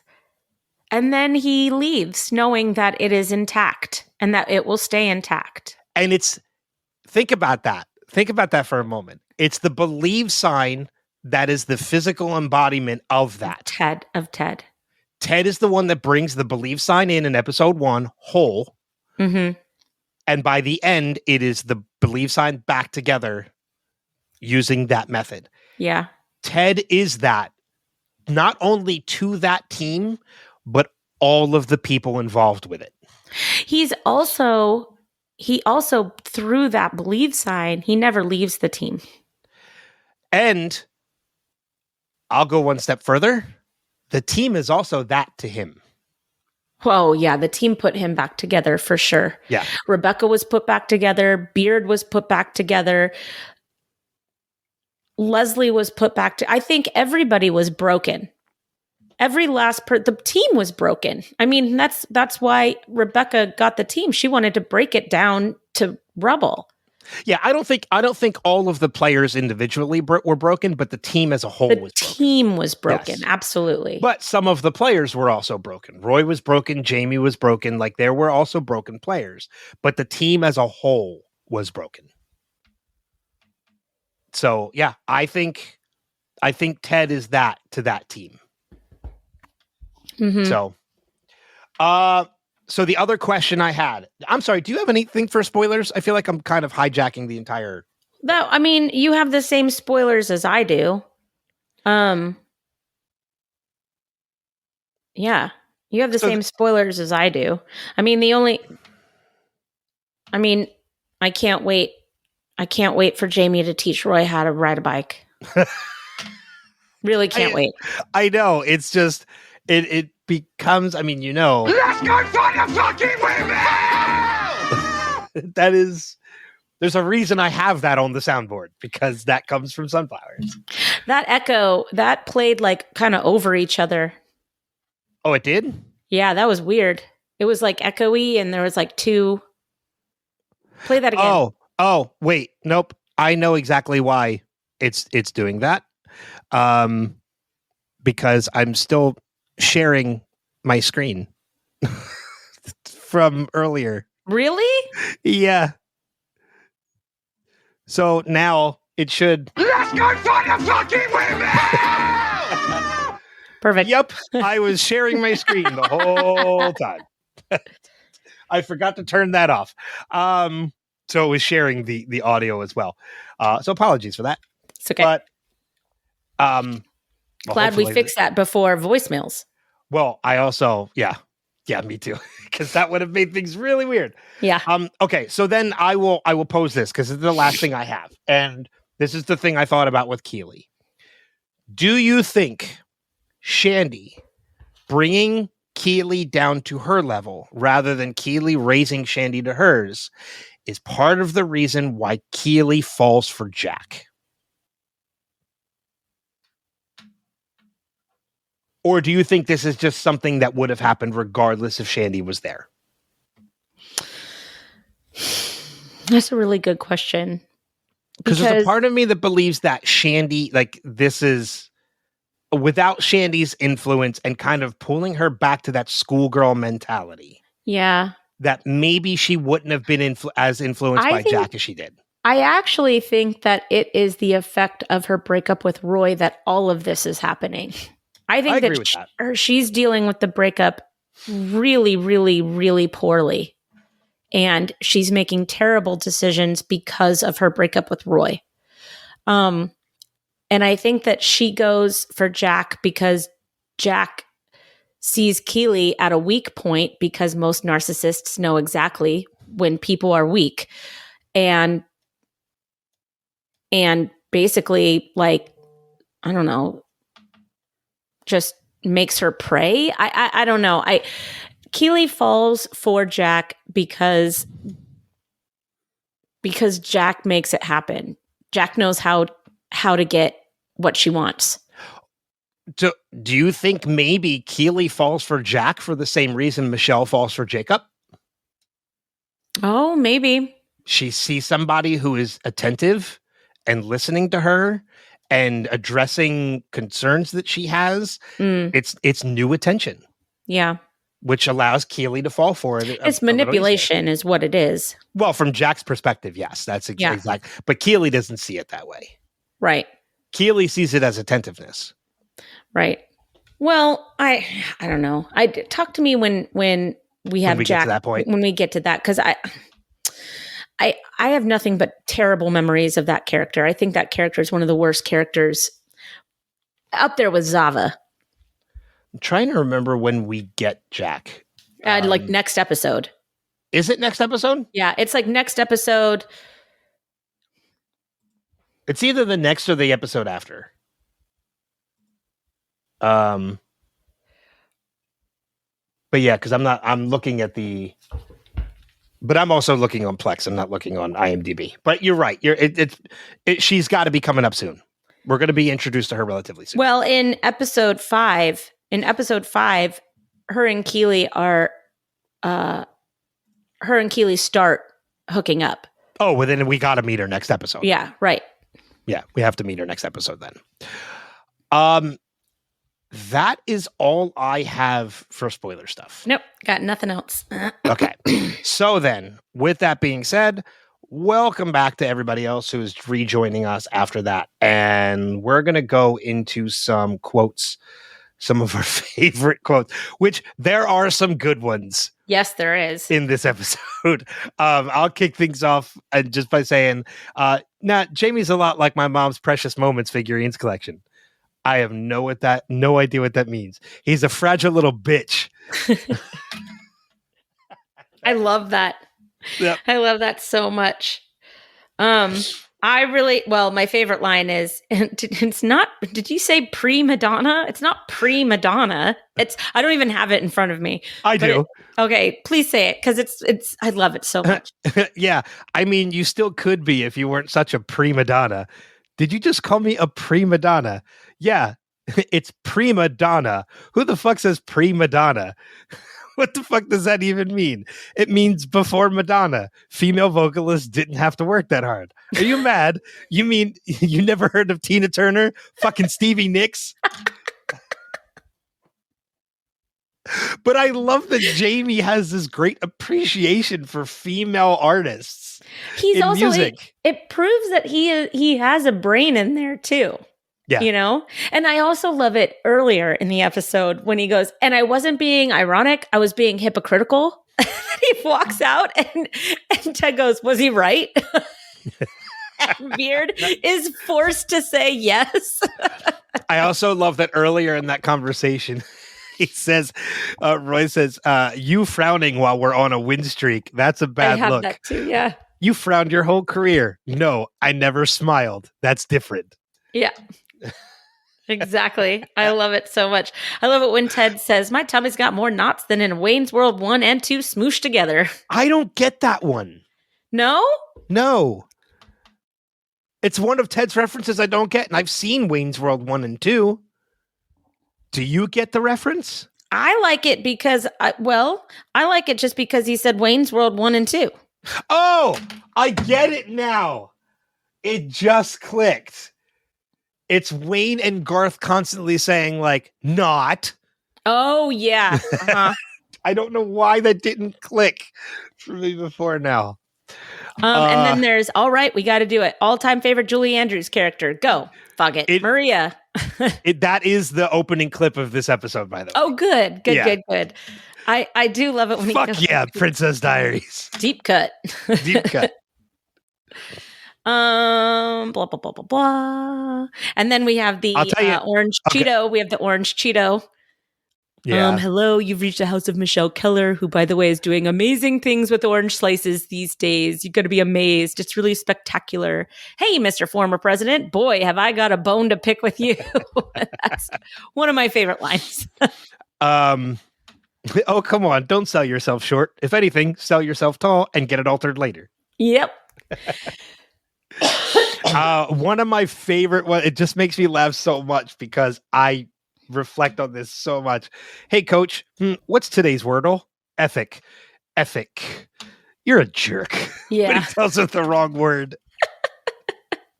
Ethic is a good one. That has an E and an I. But I love the fact that, like, because as people who have played Wordle, we know how valuable each of those guesses are. But it's also a nod to you're not being ethical with your game. Yep.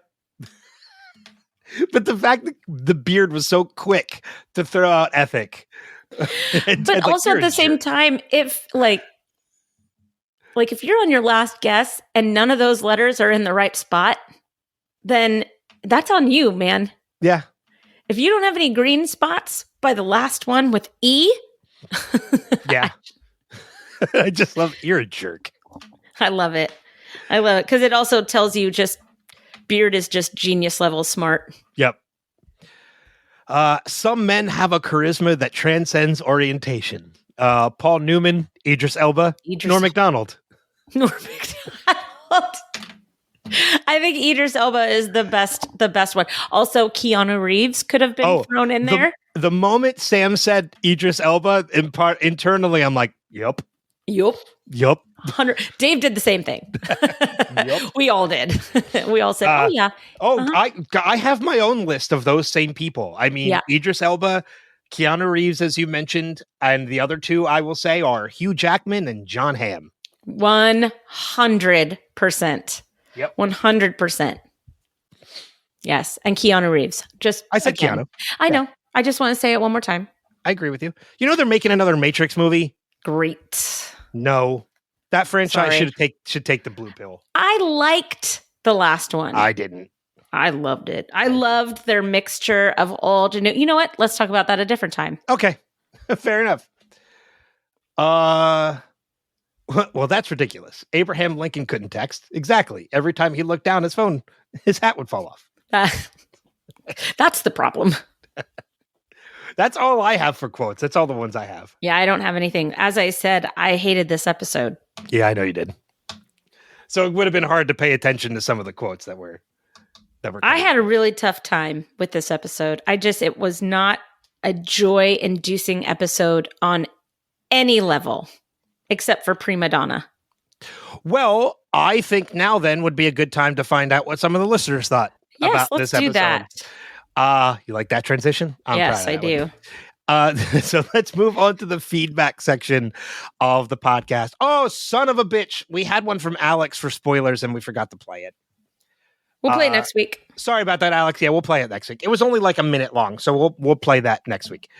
So sorry about that, Alex.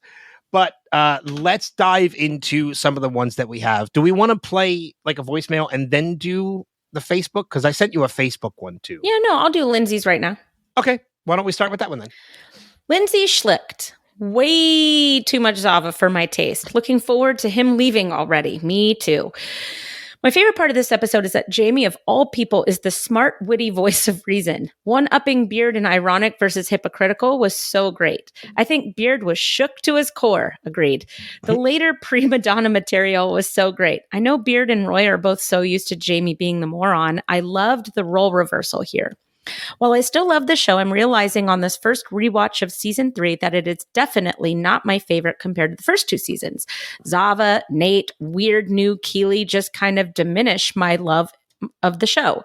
Hoping it picks up. I can't remember if it does. It does. Lindsay, it does. Just bear with the show for 2 more episodes, and then we'll get to episode 6, and it'll be Ted Lasso of old. So I think it's very interesting too to note with, like Lindsay mentioned it and Jason mentioned it in the past and a number of other people have mentioned it too. This is a first rewatch for a number of people for season 3, you and I included. Yeah. In that, there's 1 or 2 episodes of season 3 we have rewatched a couple times. You, Sunflowers, me, the actual finale, and but it's very interesting to note that this is a first rewatch for a number of people, Lindsay included. And I agree with you 100%. It is rough right now, but just get through the next 2 episodes because by Sunflowers, it is full speed, amazing finale. Yep. Full speed up until the finale. And it's it's great. Yeah, I agree. So let's dive then into the voicemails that we have, in which we have a number of them. We're going to start with this one. This one comes from Greg, and this is actually from last episode, which is the I Don't Want to Go to Chelsea episode. So we'll play that first, and then we'll dive into the ones for this episode. So here is Greg for I Don't Want to Go to Chelsea. It's funny. Just rewatching. I don't want to go to Chelsea. And you guys talked about a lot of stuff, at least the half-hour show that I've listened to so far on the podcast. But one thing that I just want to remark on is Roy's story at the end, and maybe you guys have talked about it. But when Ted says some people think it's better to quit than get fired. He had to have been talking about his dad, right? And the reason that Ted never quits, and it's just so funny because, last season I talked about Roy thinking about this article when he was, reflecting on this, doing the same thing and talking shit about a 17-year-old kid. And Ted is now hearing Roy talk about quitting just like his father did. Not just like his father did, but just very sombering to think about. And all right, you guys watch the next one. Maybe it'll cheer me up a little bit. All right, bye. I'm sorry that the next episode probably did not cheer you up more. Because that was this episode. I think he was absolutely talking about his dad in that moment. Yes. I agree with that 100%. I think that's what he was talking about. Or he was relating the story at the very least. His dad. Yeah. Isn't it funny too? We didn't talk about this at all, but isn't it funny too that after we got that last episode, the whole differences between Roy and Trent, how quickly that went away after they talked? Because in this episode, they're fine. There's no animosity between the two of them at all. Well, Roy looks like somebody that once he's over something, he's over it. It's just no more concern. It's just done. Yeah. They squashed it and it's gone. Yep. I totally agree. Yeah. But now let's dive into the feedback that we have for this week's episode, 451. And we're just going to keep it with Greg, and we'll start with that. So here's Greg's voicemail feedback for this week's episode. Okay, so this is Greg, and here's my feedback for 451. Just starting from the beginning, is that a different Lamborghini than Colin had before? I thought that the one he had before was like lime green or something like that. So this is off a whole press conference thing. Was hard to watch, but it was awesome to see no nonsense Rebecca just basically trying to put him in his place. What the fuck are you doing?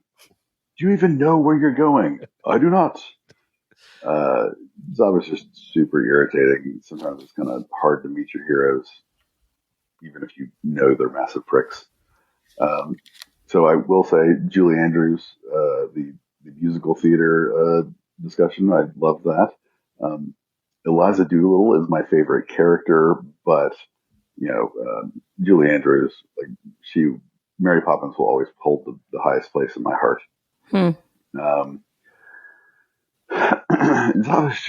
He's just asinine, right? His sayings, his cockiness. He's just playing into the role of an idol, right? And it's just really irritating. But he does have very impressive lung capacity. I just want to hop onto Jamie real quick. I love smart Jamie. Between the prima donna versus pre-Madonna, and this is probably my favorite quote of the episode. I wasn't being ironic. I was being hypocritical. Smart Jamie, he's my favorite. But in the all of his aspects of his feedback with Ava is just phenomenal. I do continue to love Ted's poorly, if my maths are correct, and then immediately followed by either Beard's no or Roy's no. No. I really enjoy the Wanderers.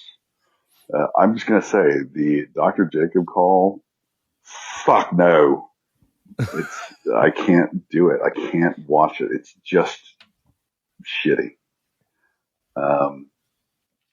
So the other part about Jamie, Roy, you can see Roy clocking Jamie's frustration, and then his the offer to train him at the end of the episode. That was I thought it was a nice way to lead up to further bonding between the two of them. Again, I love Sassy. Sassy, she's just all about Ted. Marlboro Man. Yes, Sava. Shandy is off-putting because she's also irritating as fuck. All right, so for my last little thing, I will say that as a person who got divorced or separated or whatever, and then had something pop up unexpectedly. Here it was the call, and hearing mommy's friend Jake is actually your former marriage counselor. That was really hard, and I had a moment like that too. So Ted mentioned that they went Henry went horseback riding with Dr. Jacob shortly after my ex-wife and I split. She accidentally uploaded pictures to Facebook, and one of them was her new boyfriend, and my son in a family picture at the zoo. And that was probably the worst I've ever felt, ever. And I can completely understand Ted's frustration and anxiety and Facebook stalking. So yeah, was shitty, and I really, really empathize with him. I do have a couple, at least I think it's a callback. I'm not 100% sure, but when Beard says a double and a triple of whiskey, I feel like that's something that's been said before. And this is something that I keep noticing. Roy, when he meets Shandy, you're fun, which matches up with she seems fun about Dr. Sharon in season 2. And there was another one that I'm here in the last half dozen episodes or so. It might have been the end of last season. Yeah, so it's good stuff. All right, I've gone too long. Shit, sorry. My bad. All right, bye. Look forward to the podcast. At least you realized. That was long, buddy. That was long. Don't do it again. At least you realized. We won't play it. You went long. Yeah, Colin's Ferrari does change. He has a green one. I did not know that. Earlier. It's probably because he can't drive them. He's really bad. He's really bad. Well, because he is still pretending to be somebody that he's not. Yeah, exactly. That's why he has that car. He's overcompensating to hide who he is. That's why we always see, these men with these big lifted oversized trucks that you're like, oh, you are overcompensating, buddy. Like way overcompensating. Stop it. Just stop it. Yeah. We all know what this is. I appreciate, Greg, you sharing your personal experience 100%, about 100%, yes. Coming from where you come from with the divorce and, feeling that feeling when you discovered the picture and such. Look, I can speak to it a little bit in saying, like, finding out somebody I was in a long time relationship with when I found out they were dating somebody new. I know how that feels. I can't imagine it with a child involved. No. It's going to be so much worse. So as much as I can sort of relate to it, I can't even compare it because of a child being involved. Right. So I get it. It was felt horrible without a child. I can't even imagine it when it's your own child that's involved. No. Yeah. I wouldn't handle that very well. I'd probably spiral out too, like Ted. Yep. So I totally get it. And again, Greg, appreciate you sharing that. Yes, that was a very vulnerable moment, and I do appreciate that. There's a lot of, I think we get that a lot from our listeners sometimes. Mm-hmm. Jason has definitely done it. Greg has done it. I think Des has even done it in the past too. And I think a lot of that stems because you and I do it quite a bit. Yeah. I mean, yeah, I think that it's important to talk about how these shows that we latch onto so emotionally, why we latch onto them. Yeah. I mean, that's why we podcast.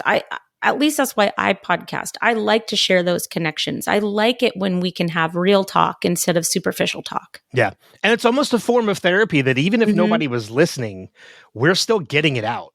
Yeah, as absolutely. People, Absolutely. So not just to Greg, but to anybody who's ever like sharing things like that. We greatly appreciate that. And we love it. Yeah. But let's move on. We still have 3 more voicemails to play. Thankfully, not as long as Greg. Sorry, Greg. Yeah, Greg. Watch it, Greg. But this next one comes from Jeff Allen, who jokingly said he was going to leave us like a bunch of feedback from like a bunch of previous episodes, but jump around all over the place, which Kristin said she would murder him. I did not. I know you didn't. I can't remember exactly how you replied. No, now I'm going to bring it up because I am not going to be. No. I can't remember exactly. I'm going to pretend that's a hilarious joke. That's what I said. I didn't say murder. Hilarious joke, murder. It ties together. And then he said, if I was actually going to do something like that, I wouldn't warn you ahead of time. So, but we haven't listened to this ahead of time. I'm sure it is just about 451. So let's go ahead and play that now. Hey, Ben and Kristin, it's Jeff. I have not sent in feedback for several weeks, and so I have feedback for 6 episodes, and the voicemail is 25 minutes long. I hope that's okay. No, seriously, I am leaving feedback for 6 episodes. I promised Kristin I would keep this under 2 minutes, so let's get into it. 6 limericks. Oh. First off, no weddings and a funeral. Coach Lasso was feeling like shit. He felt like his father had quit. But in came Doc Sharon, who showed him some Karen, and Nathan Shelley's a twit. Next up, Midnight Train to Royston. Dr. Sharon was leaving, and Coach Ted Lasso was grieving. He said goodbye with a Green Army guy, and he now considers them even. Season 2 finale, Inverting the Pyramid of Success. Keely's making it big. Edwin Akufo's a pig. And then there's Trent, who's gone independent, but fuck Nate and his wig. Woo! That was good. Season 3 premiere, Smells Like Mean Spirit. Nate is so hard to take, and Rupert is such a snake. But the biggest question of all is during Ted's call, who the fuck is Jake? I don't want to go to Chelsea. Once there was a named Jane who made Beard's life a pain. She felt threatened by Ted because she's fucked in the head. Sorry to be so profane. And finally, 451. There once was a man named Zava, whose Zava was as big as his Zava. He's Zavas all day, and oh, by the way, Dr. Jacob is a... So, there we go. I am all caught up.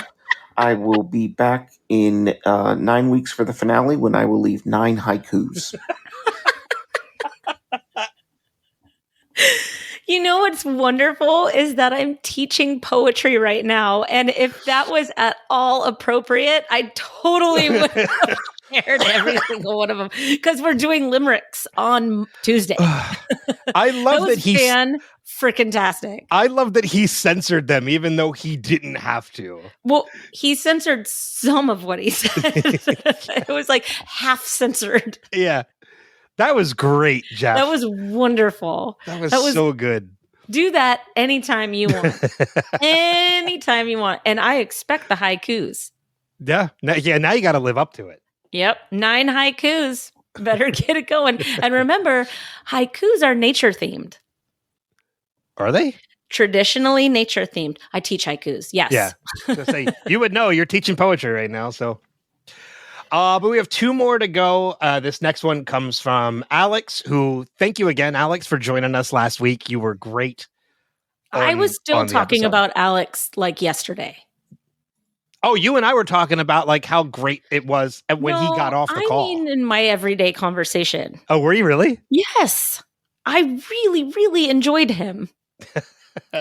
But let's play Alex's feedback for this episode. Hey y'all, Alex Kruger leaving feedback for Ted Lasso Season 3, Episode 3, 541. I haven't heard Fastballs out of my head in roughly 10 or so years, but I still remembered every word. Man, that song is 26 years old. That's crazy. Now, for Zava, everything about him is just the worst, other than his ability on the pitch. When Michael brings him up to Colin at the beginning of the episode, I remember thinking, damn, Colin gets benched for Zava, that's right. But let's really look at his transgressions.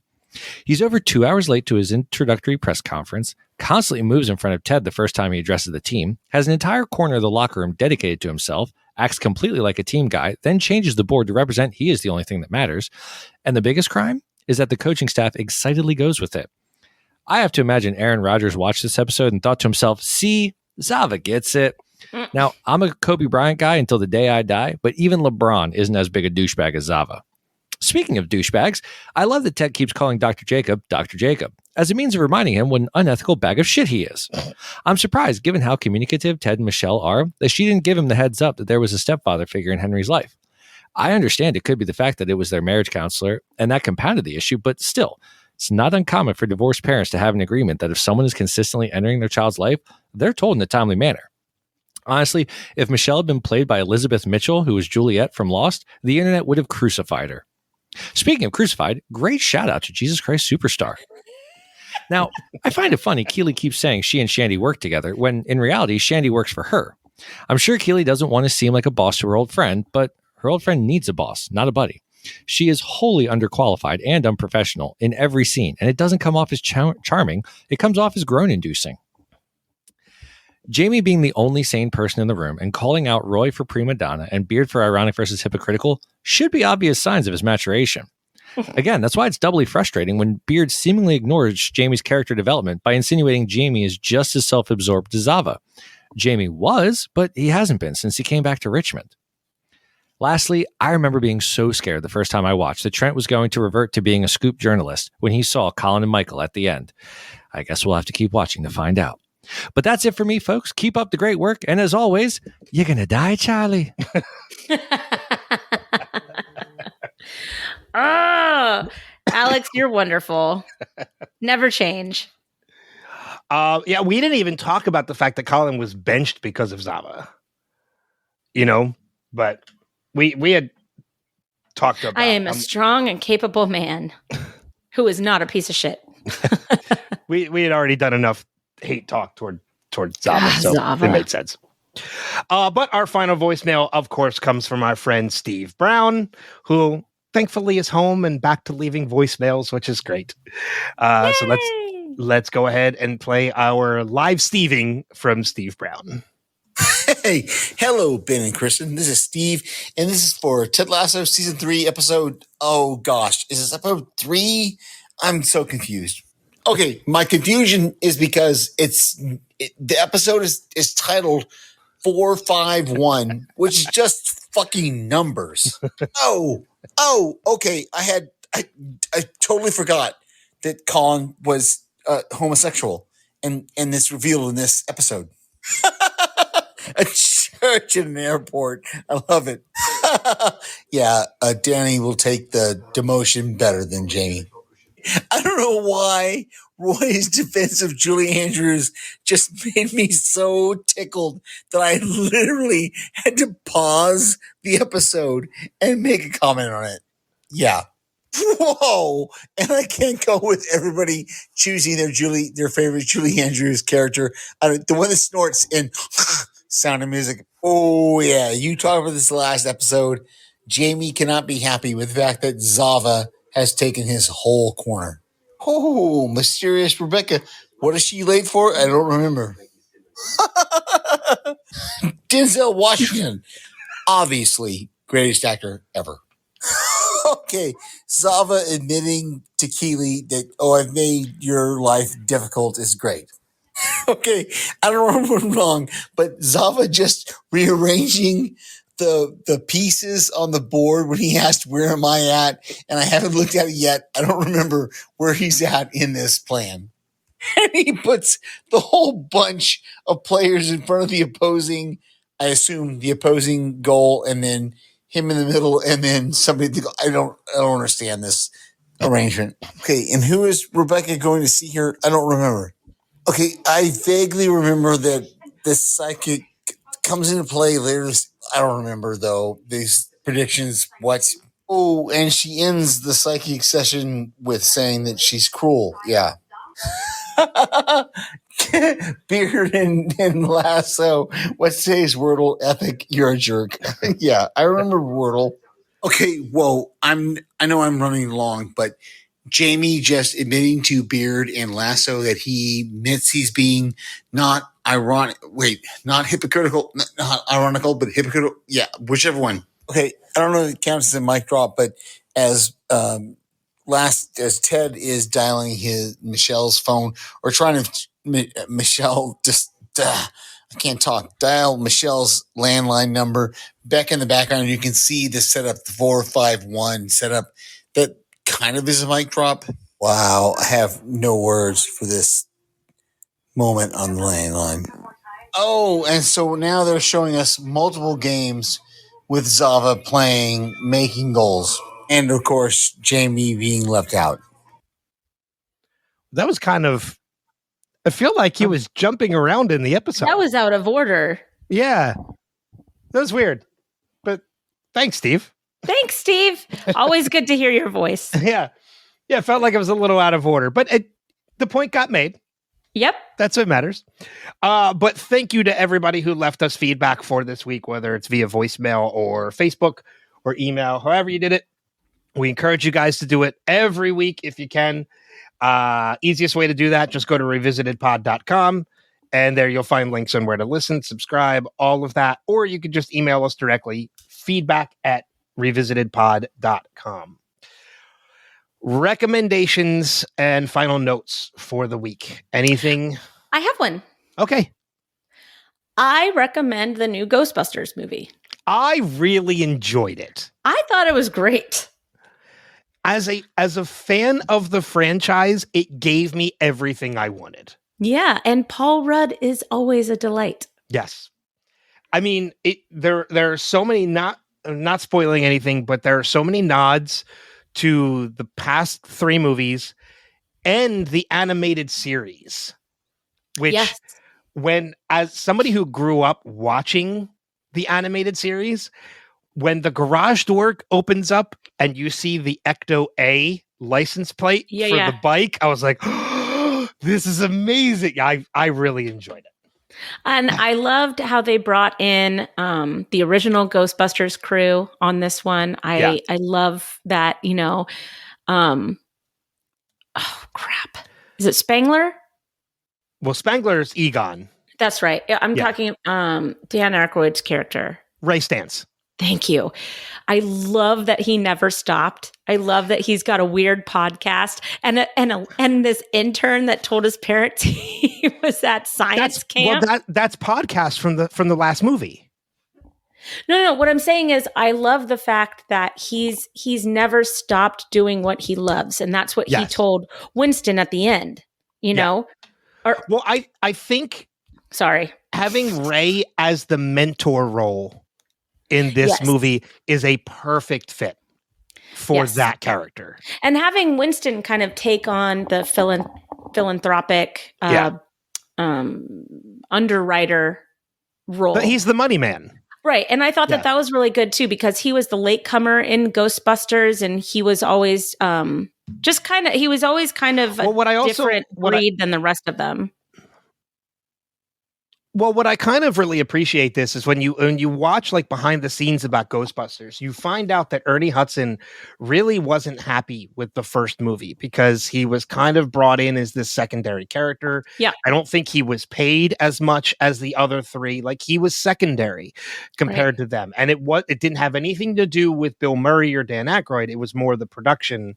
The producers of the movie kind of treated him secondary as well. And I love the fact that now Jason Reitman and the new producers with Sony are kind of correcting that.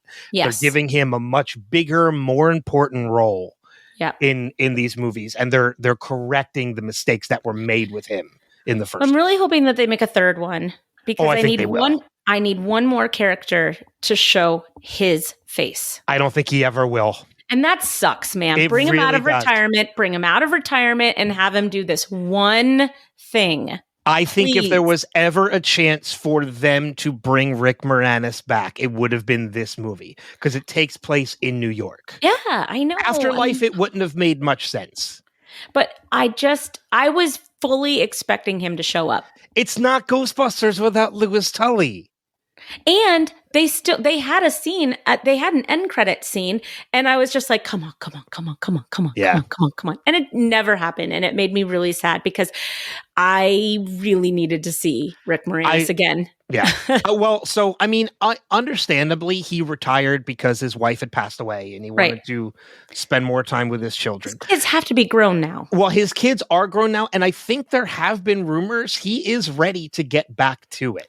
This would have been a great time to do it. He did a commercial with Ryan Reynolds. He did? I'll show it to you when we're done. Yeah. Okay. It's a Mint Mobile commercial that he did with Ryan Reynolds. Awesome. But I think if there's any franchise that could bring him out of retirement, I think it would be. I think it could be Ghostbusters. I think it should be Ghostbusters. But I'm with you. I need to see Rick Moranis. I need to see Louis Tully. Right. We got Janine Melnitz. Right. We need Louis Tully. Yeah. I don't think that this reboot is complete if you do not. I mean, we even included Egon, man, in hologram form. Can we please get Rick Moranis back? We included the dick. Oh God, what the hell? I forget the character's name, but now he's the mayor in he was the dick in the first movie, and now he's the mayor in this one. So yeah, lots of callbacks, lots of great references to the original plus the animated series. I I thoroughly enjoyed Frozen Empire. I thought it was fun. I thought too, but I just looked at Rick Moranis' IMDb. He's got an upcoming project. Guess what it's titled? Honey, I Shrunk the Kids. It's called Shrunk. Oh, so it is Honey, I Shrunk the Kids. Yeah, and it's got Josh Gad also starring in it. Oh, I did hear about this. Okay. All right. So we'll see what happens there. Because I think the only stuff he's done has been animated. Yeah, lots of voice work. Yeah, but you can do that at home. Right. So I really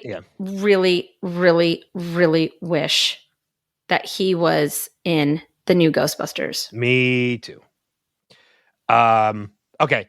I do also have a recommendation this week. It is something I haven't watched yet, but I am planning on watching it probably starting tonight because I'm going to be podcasting on it with Jason from Podcastica. And that is the new Fallout series from Amazon Prime. Walton Goggins, dun, dun, dun, dun, Michael dun. Emerson. And Walton Goggins, dun, dun, dun, dun, dun. And I have been hearing nothing but amazing things about this series. I'm wondering, and maybe you can find out this information. So Walton Goggins was in the third Maze Runner movie. Mm-hmm. Did you watch the rest of the Maze Runner movies? Not yet. Okay.